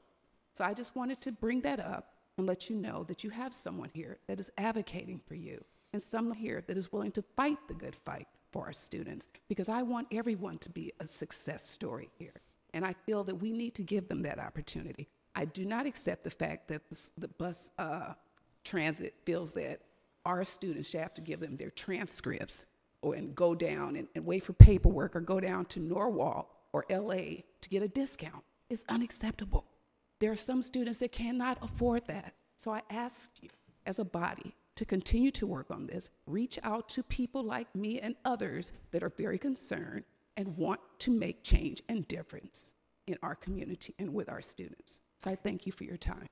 Thank you, Renee. If you could be so kind to provide your contact information, and we really value your comments, and also the fact that you're a student and a parent and an advocate. Thank you so much for patiently waiting for this item to come up. And if you are comfortable sharing your contact information with us, we will certainly be in touch with you and really appreciate your support. Absolutely. Thank you. Thank you. Vice President Malauulu? Thank you for your comments. I'm sorry I didn't catch your name, but thank you for your comments. I appreciate what you've done on this work. Several years ago, I actually met with former Superintendent President Eloy Oakley and Ortiz, and we talked about this. We brought up the issue of providing bus passes for students, and I was given probably the same information you just provided in terms of the cost and the source of funding, and we even talked to the foundation at the time to see if it was something that the foundation could take on as part of, you know, an extension of the college promise, especially for those students who really needed it. And I wish I were better with names, because there's actually a member of our staff who works at PCC, and I don't remember her name, but I know I have it in my folder. And there was a young lady on the PCC campus who had worked on this issue. I'm sorry, I don't remember her name, but she's Asian American, and I don't know what department she worked in, but she and I met about this issue also. So it is something that we have tried to do. I will go out on a limb and really agree with you. I think it's, you know, I think it's crazy that it's so hard. I mean, to have students have to go somewhere to get something when the point of this whole project is to get them a bus pass. Obviously, they don't have the transportation. They don't have the means. And, you know, I mean, you know, Vice President Drinkwine, I think very highly of you, and I support everything you do. And I don't mean to sound disrespectful at all, but all the information that you provided to the average student is, it's irrelevant. So what? Figure it out. You know, get the students to ride the bus. If you show a valid student ID, get on the bus for free, whether you're Long Beach Unified, Long Beach City College, Cal State Long Beach. I mean, you know, it's been a long time since I've seen public transportation fully crowded with people hanging off the bus. I see empty seats all the time, and yet we have students who are, some are homeless, many are hungry. We know, we see them. And if they can just simplify the process, if we can advocate for students so we're, you know, I don't know how practical that is or how feasible it is, but if we can just have students show a valid student ID, their photograph with an ID with semester, spring 2019 on it, you could ride the bus from February to May, done. We don't need to do all that extra. It just, the average student doesn't understand subsidies and doesn't understand budgets and they don't, and it really, it shouldn't matter. We have a problem, we have a transportation issue, we have a solution. There are buses. It's not like we're asking to manufacture buses. The buses are there, the bus routes are already in place. Why is it so difficult? I agree with you. And not to disregard the information that you presented, because I understand, sitting on this side of the dais, I understand that money matters, and I understand that there are budget restrictions. I get that. But on that side of the aisle, it's a matter of transportation, getting home and getting to school. And it shouldn't be this convoluted. So what can we do to make a 3 or 4 year issue, you know, a 3 or 4 month issue, and just fix it? So I agree. Maybe that's a call to action for us too. Trustee Ntuk? I had another question, but I first wanted to ask Student Trustee Jones his perspective on this issue and what he's heard or talked to other students about. Thank you, Trustee Ntuk. I've actually surveyed a few students just in a couple of my classes today about the importance of transportation in comparison to a number of other issues that are currently on the radar. And it is a concern to a lot of our students, and this is actually a very timely issue. Student leadership actually just received an email yesterday. We received contact from a master's student at USC who's looking to partner with community colleges to work towards pushing for legislation that would actually create a statewide discounted student bus program that would allow for any bus, any train for university and community college students. So this is also another avenue that ASB would be looking to discuss as well, if we could support something like that, where we could kind of deal with, you know, the issue of transportation, but also mitigate some of the costs associated with it by, I believe what they're looking to do is push for legislation that would appropriate a multi-year $25 million fund from Greenhouse Gas Reduction Fund to kind of help really spearhead this and get this going. So, great, good to hear. So I guess follow-up question, and I want to say something. Vice President Drinkwine, would a fee increase of $9 or $18 or $30 for students who are on financial aid, would that transportation fee be absorbed by a Pell Grant or a Cal Grant or a BOG fee waiver? Would financial aid cover the cost of some new transportation fee for needy students? I believe it would, but I'd like to defer to Dr. Munoz to have a more definite answer. As far as would the BOG fee waiver cover the transportation costs, no, the BOG fee waiver wouldn't apply, or the California Promise wouldn't apply, but Pell Grant funds would actually be able to be used for those transportation costs, yes. And that's my experience from my previous institution. That's where the bulk of the students had their fees paid from. And we have somewhere in the neighborhood of 70% of our students get Pell Grant or less? No, so that's BOG. So really right now our Pell rate is around 30-ish% depending upon the cohort year, and so we're working hard to increase that number. There should be closer parity between our BOG numbers and our Pell numbers, and so that's one of our priorities. Okay. Well, I would just like to say, if there's no objection from the board, support moving forward on designing a pilot, I would just ask that we look for additional revenue sources, whether that's from the foundation or from AQMD or greenhouse gas money, looking at AB 19 money that we have flexibility. I know we're using, what, $800,000 this year towards transportation costs. You know, the governor's proposing more money next year, but we'll see. And then also, if we can brand it, figure out what's a good name, and then look at digital options. Can we make an app? You know, I know the Long Beach Transit has an app option that if we did in the pilot, students download the app, it's connected to, they're enrolled, it works. If you drop your classes, it doesn't work. So that way we can use it as an enrollment motivation tool when we're doing it. But if we can look at that design and come back to us on creating a pilot, that would be, I think, a great step forward. Well, okay, are we directing staff to do a pilot, and is there I mean, is this... Make a motion? Or can we is make a this... motion on This it? is an information item. I don't know if we could do that here. Superintendent President Dr. Romali, did you want? If the directive is to design a pilot, look for alternative revenue sources, brand it, and look into that app, what if we bring back a more final report of how exactly we could do exactly that? Then we could bring that back as I'm thinking out loud, bring that back as an action item, and then you say, yes, let's do it. That way Okay. we have the official directive to do it. But yeah, I was going on is the that the- recommendations from a written report of next steps. So. Okay, is there any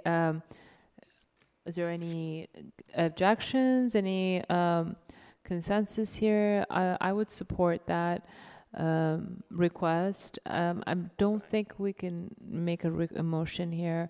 It is an information item, but perhaps for the next item, I think maybe another agenda item where we can explore, and it could be action. Is that okay with you, Vice President Malauulu? And you, Trustee Otto? Hearing no objections, moving on to item 9.1, Board Policy and Administrative Regulation 5022, Preferred First Name. This is the first reading. I believe we had minor enhancements that was made. This has been in accordance with established practices, and the new policy and administrative regulation has been distributed. It's been approved by our President's Leadership Council, and the new board policy was presented. This was first presented in December 11, 2018, and the Board of Trustees is now being presented for approval. I believe it is the first. Just first reading First again. reading, yeah, okay, it just reads as this for approval. Are there any questions, comments? I'd like to speak to it. Trustee Ntuk. Thank you. I want to thank Dr. Romali and Dr. Munoz for their support in this item. This was continued from last month to make amendments. The first draft that came up in December, I didn't see it before it came to the board. What'd you say? That December 11, 2018 is what? Right. When that came, I hadn't seen it till I was on the board. Subsequently, I was able to make amendments. We did reach out to the LGBT Center. Porter Gilbert, the executive director, was able to give input on this. So this is really a community and a board member and a administrative partnership to make sure that we got the wording right. And I mean, this is an LGBT policy, but we didn't have that enumerated in the policy. Also, which has now been added. And then additionally, we did in the pilot with the process rollout find that some people didn't take this seriously and were putting joke names and thinking it was for some alternative purpose. And so we added a section at the end there that the district reserves the right to remove inappropriate or offensive names, which is what some students, a very few amount, did do. But we want to make sure that there's some protective levels here, that there's an intention for this policy, and we want it to be respected and make sure that we have the right language to say that. And the administrative regs had it in there, but we didn't have it in the policy. So making sure those line up was really important. So just want to thank Dr. Munoz again, and if Gilbert's or Porter's watching on YouTube, thank you for his input on it as well. Thank you. We will now move on to reports. 10.1 Academic Senate President's Report. Jorge, do you have a report? Thank you. I have a brief report. First of all, I want to welcome back all faculty and staff who were away for the winter to the fall semester, and letting the students know that late starting classes will start pretty soon in case they're still looking for additional classes. There's a few things that I want to bring up.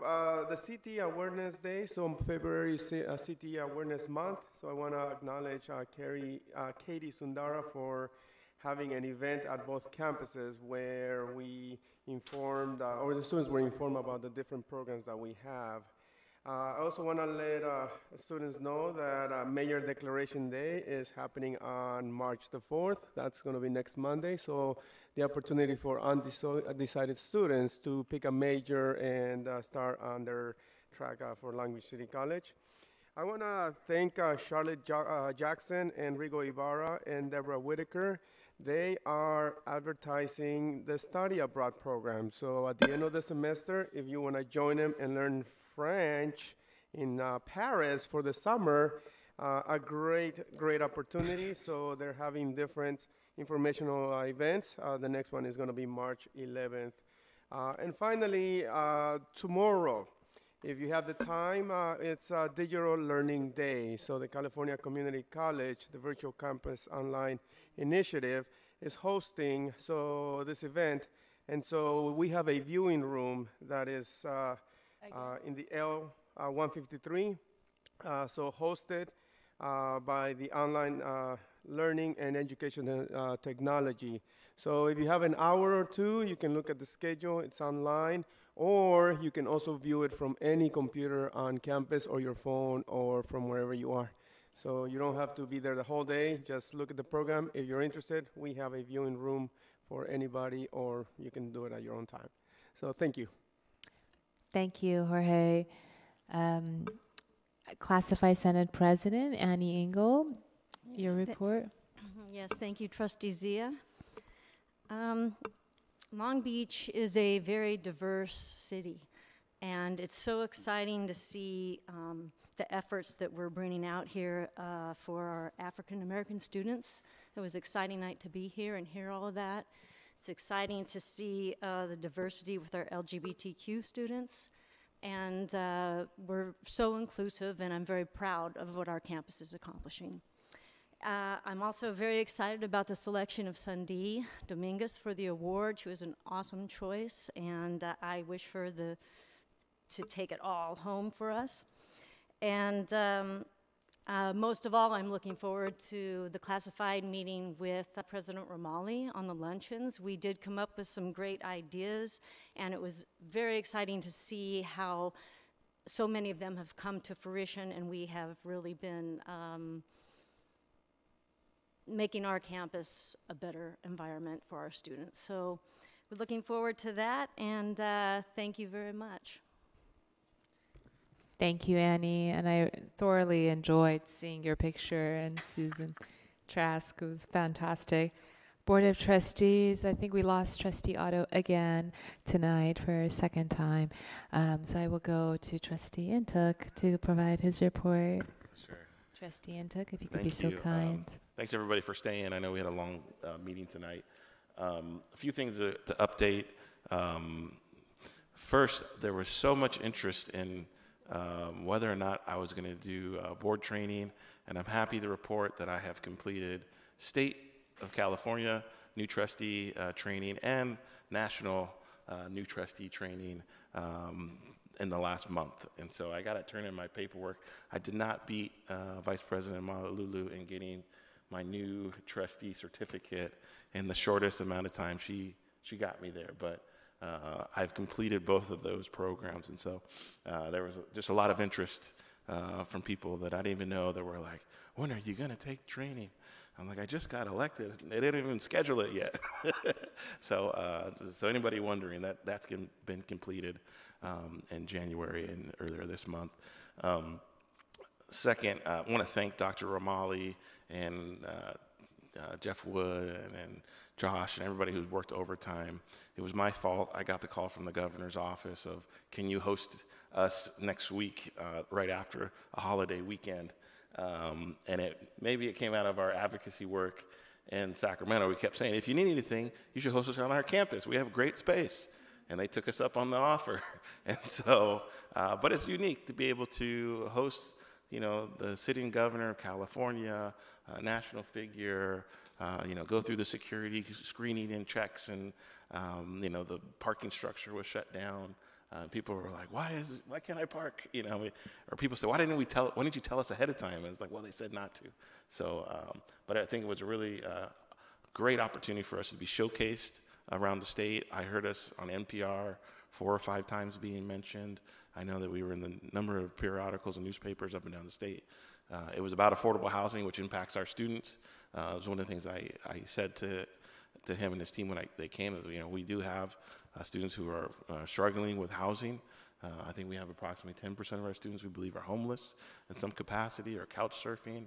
And anything you can do to increase affordable housing and student options, that helps us in our student success rate.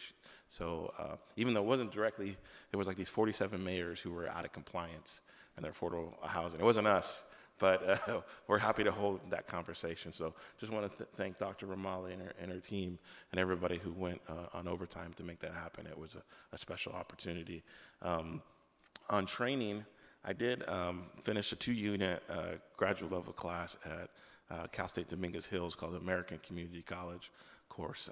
Had 52 assignments. So it's online if anybody wants to sign up and take a challenge and learn all about California community colleges and its development and statistics. I took it as a primer to say, okay, yeah, I know about community college, but do I really know about the American Community College? It is a program that if you're eligible for the Workforce Innovation Opportunity Funds, the WIOA funds through the federal government, that pays for that program. It's a community college teaching certificate program. It's 3 classes. We actually have some folks who are interning. Part of the program is you take a class on teaching pedagogy about the community college and an internship. So we do have interns here who are teaching part of that certificate program. So it's available, flexible, offered 2 or 3 times a year. But I'm happy to report I got an A in the class. So funds well spent. Also, I was able to help host 2 book tour events in the last 30 days. We had Sayu Baiwani, who was the first Immigrant Affairs Commissioner for the City of New York, who wrote a book and runs an organization called New American Leaders that helps first and second generation immigrants run for office. And she has a book called People Like Us. And we were able to host her in the T1200 building earlier this month as she's doing a national book tour. So she was at UCLA in the morning, and then she was at Long Beach City College in the afternoon.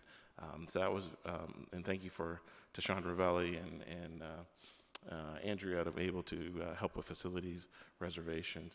And then earlier today, part of the Black History Month programming, we had Jamie Harrison.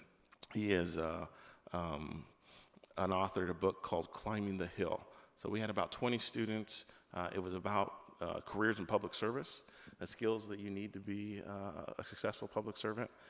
He's former executive director of the House of Representatives Democratic office, and so it's like, you know, the Congress has sub-offices.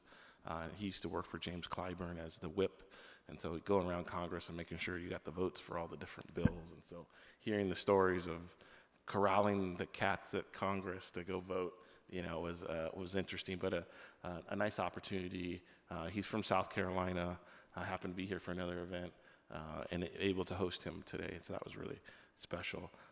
Continue to, you know, invite the community to come on campus. We hosted an event in partnership with the City of Long Beach, PolicyLink, USC, and Citibank.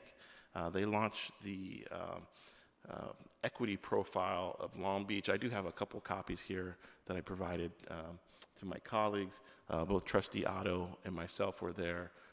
Vice President or Dean Kirkwood was there.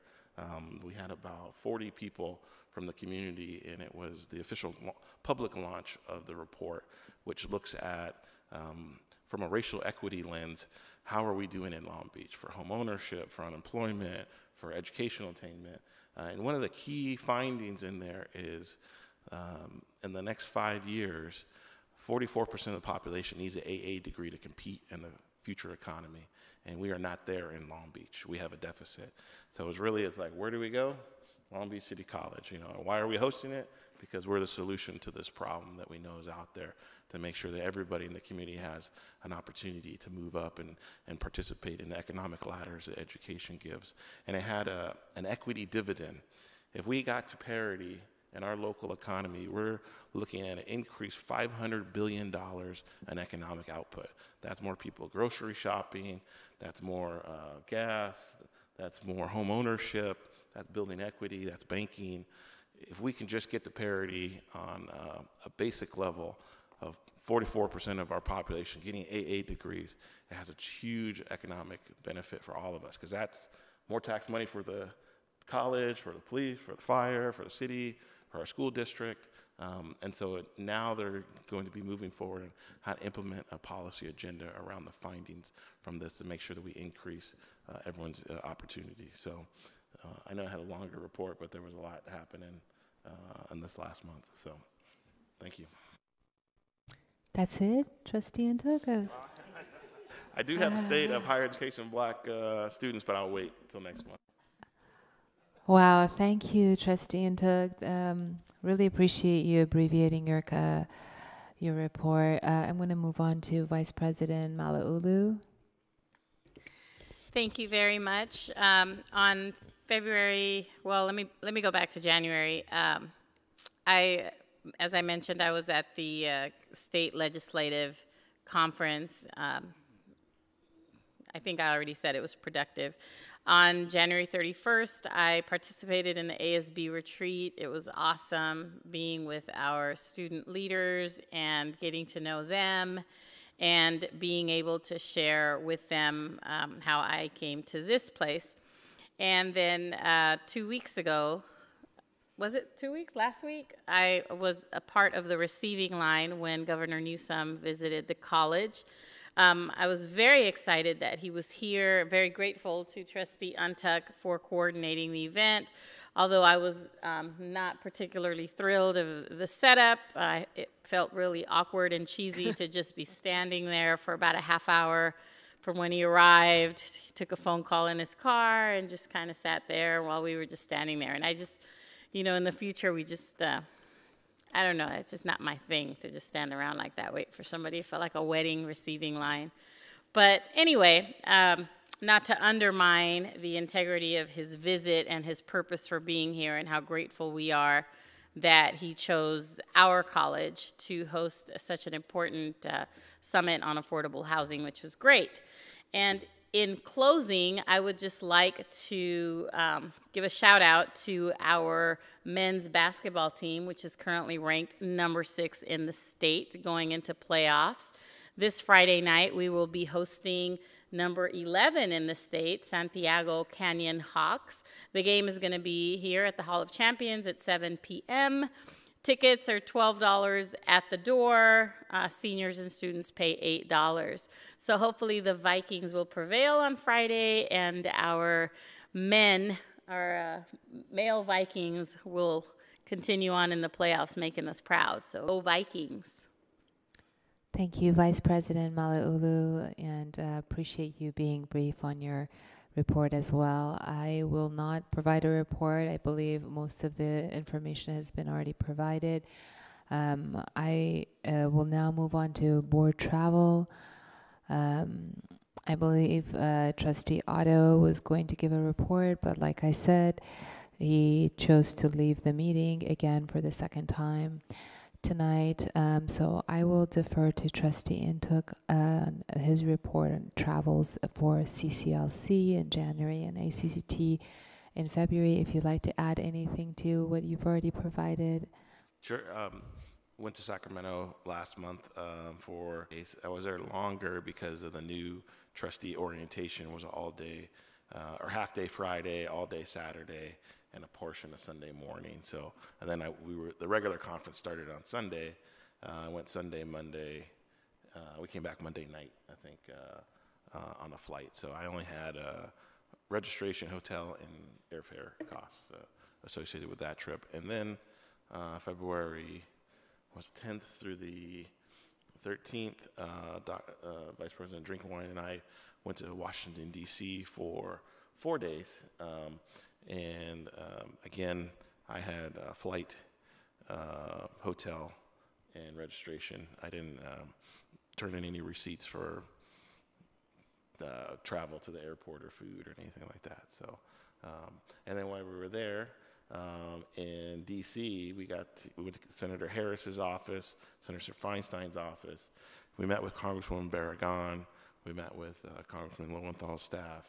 And while we were in Senator Feinstein's office, the Sunshine Kids came in singing their protest. And I have a funny picture of Marlene's face of like, oh my gosh, what are we sitting in the middle of? It's like 40 people swamp the room and start singing. And so you kind of get a little bit of everything when you're in Washington, D.C. And so those were the trips. And then when we were in Sacramento, Vice President Malauulu was there. We met with Senator Holly Mitchell, the budget chair. We met with our Assemblymember Patrick O'Donnell. We met with State Senator Bradford. And then I think we met with, we had like 2 more meetings, and I can't remember who we met with. But I know on my walker, I got like Diaz. 10,000 steps that day. Oh, yeah, we met with Diaz and Assemblywoman Luz Rivas. Who's and Bradford. Bradford. Yeah. So, so that's my trustee travel report. Thank you so much, Trustee Intuk. Vice President Malauulu, would you like to? Can you please report on your travel at CCLC, or did you want to add anything Nope, just further? for the 3rd time this evening, I went to this Legislative Summit in Sacramento. I think I mentioned it 3 times tonight, but. I believe the intent in this board item is to report on any substantive issues that we've advocated, or some of the takeaways from those board meeting, from those travels, and like Trustee Intuk did on any expenditures that you like to report, like he did. Well, since you asked, my role in our meetings was to highlight our partnership with the College Promise 2.0 and the Port of Long Beach. I mentioned that we probably should have called 2.0 our partnership with the city, and then 3.0 our partnership with the port, and that might be something to consider in the future. I know that there are some whispers of perhaps bringing on other corporate partnerships, such as the airport or one of the car manufacturers, Mercedes-Benz. So eventually, hopefully, we'll evolve College Promise into 2.25, 3. And then also, we did talk about the funding issue. It's surprising that a lot of the legislators with whom we met were not as familiar with it. It's not something that's really falls within their purview, and unless they're, sitting on one of the education committees, like Assemblyman O'Donnell. Of course, he knew about it. He's aware of it, but the others didn't. So we did ask for their support when the issue comes up for a vote in terms of funding. And that was it. Thank you. That's great. I did not know that. That's very seminal information. I didn't realize that they're not aware. So thank you for advocating. I'm sorry.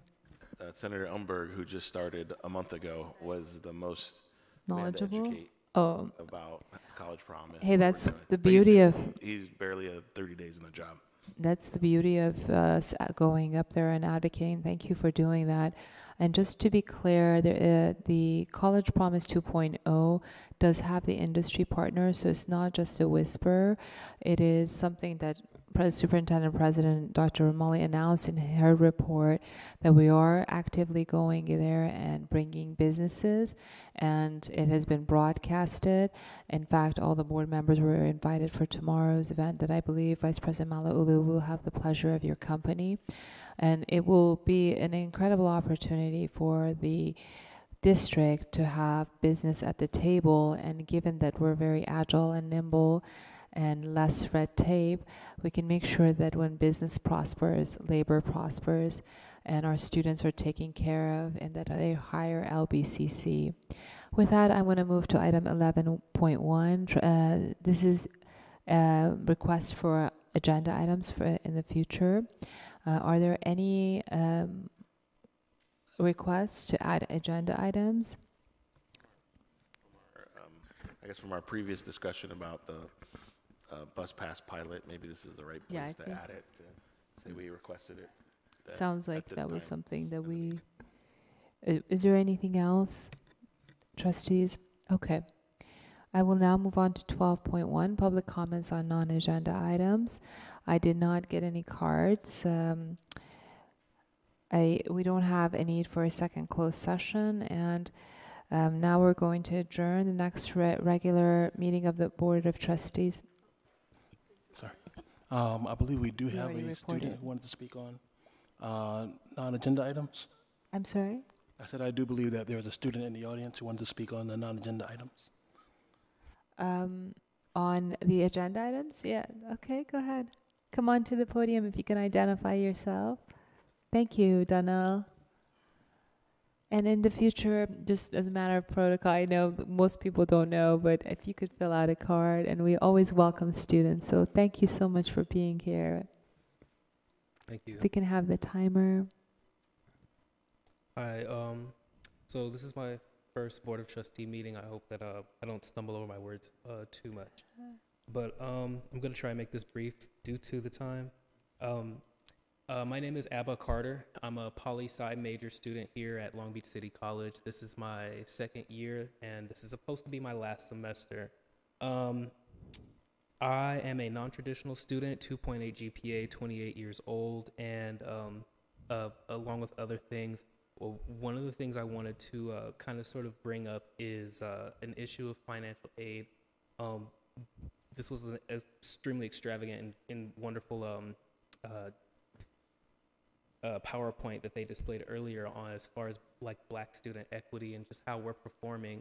One of the issues that I have come across is with financial aid, and specifically my possible reinstatement due to a SAP appeal. My issue is that I have come across some challenges during my academic journey, and they include a lot of things, from homelessness to sexual assault to just not being a traditional student, being discouraged, and then the other layers of that have to deal with like personal matters. As I was watching as I was watching them kind of like display certain things that were possibly like impeding on our success, one of the things that I had noticed was that like financial aid was not, I don't think it wasn't highlighted, and it kind of causes me to think that it's not really important. I'm coming here to you guys today because I cannot speak to the board that overlooks financial aid appeals. Like I said, this is my last semester, and I believe in Long Beach City College and in all of you when you guys promised that the policy of no student being left behind and that financial aid should not be an issue. Is there any way, or is there a possibility that we can all work together to find any kind of solution? Yeah, thank you. Thank you. Was it Abby Carter? Abba. Ava, thank you so much. You spoke very eloquently, and although we can't answer you because of Brown Act restrictions, because your comment is on a non-agenda item, it's a very valid point, and I can tell you in confidence that this administration is very committed to making sure financial aid is priority. They're working very diligently on it. So rest assured that is a priority. I can't go further in detail because that would be a violation of the Brown Act.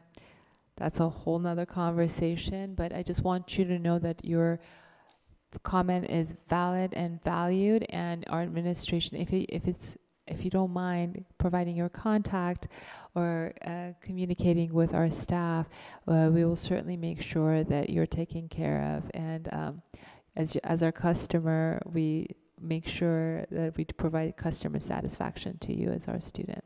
All right, Abba? Thank you so much for being here, and keep up the great work. I believe Vice President Mike Munoz is right behind you, and he's going to take personal care of you. He's the big head honcho. All right. With that, we are going to adjourn. Our next Board of Trustees meeting is going to be held on March 27, 2019 at the Liberal Arts Campus. It will be in Building T, room 1100, this room. Closed session will be at 4:30 and open session at 5:30. This meeting is now adjourned.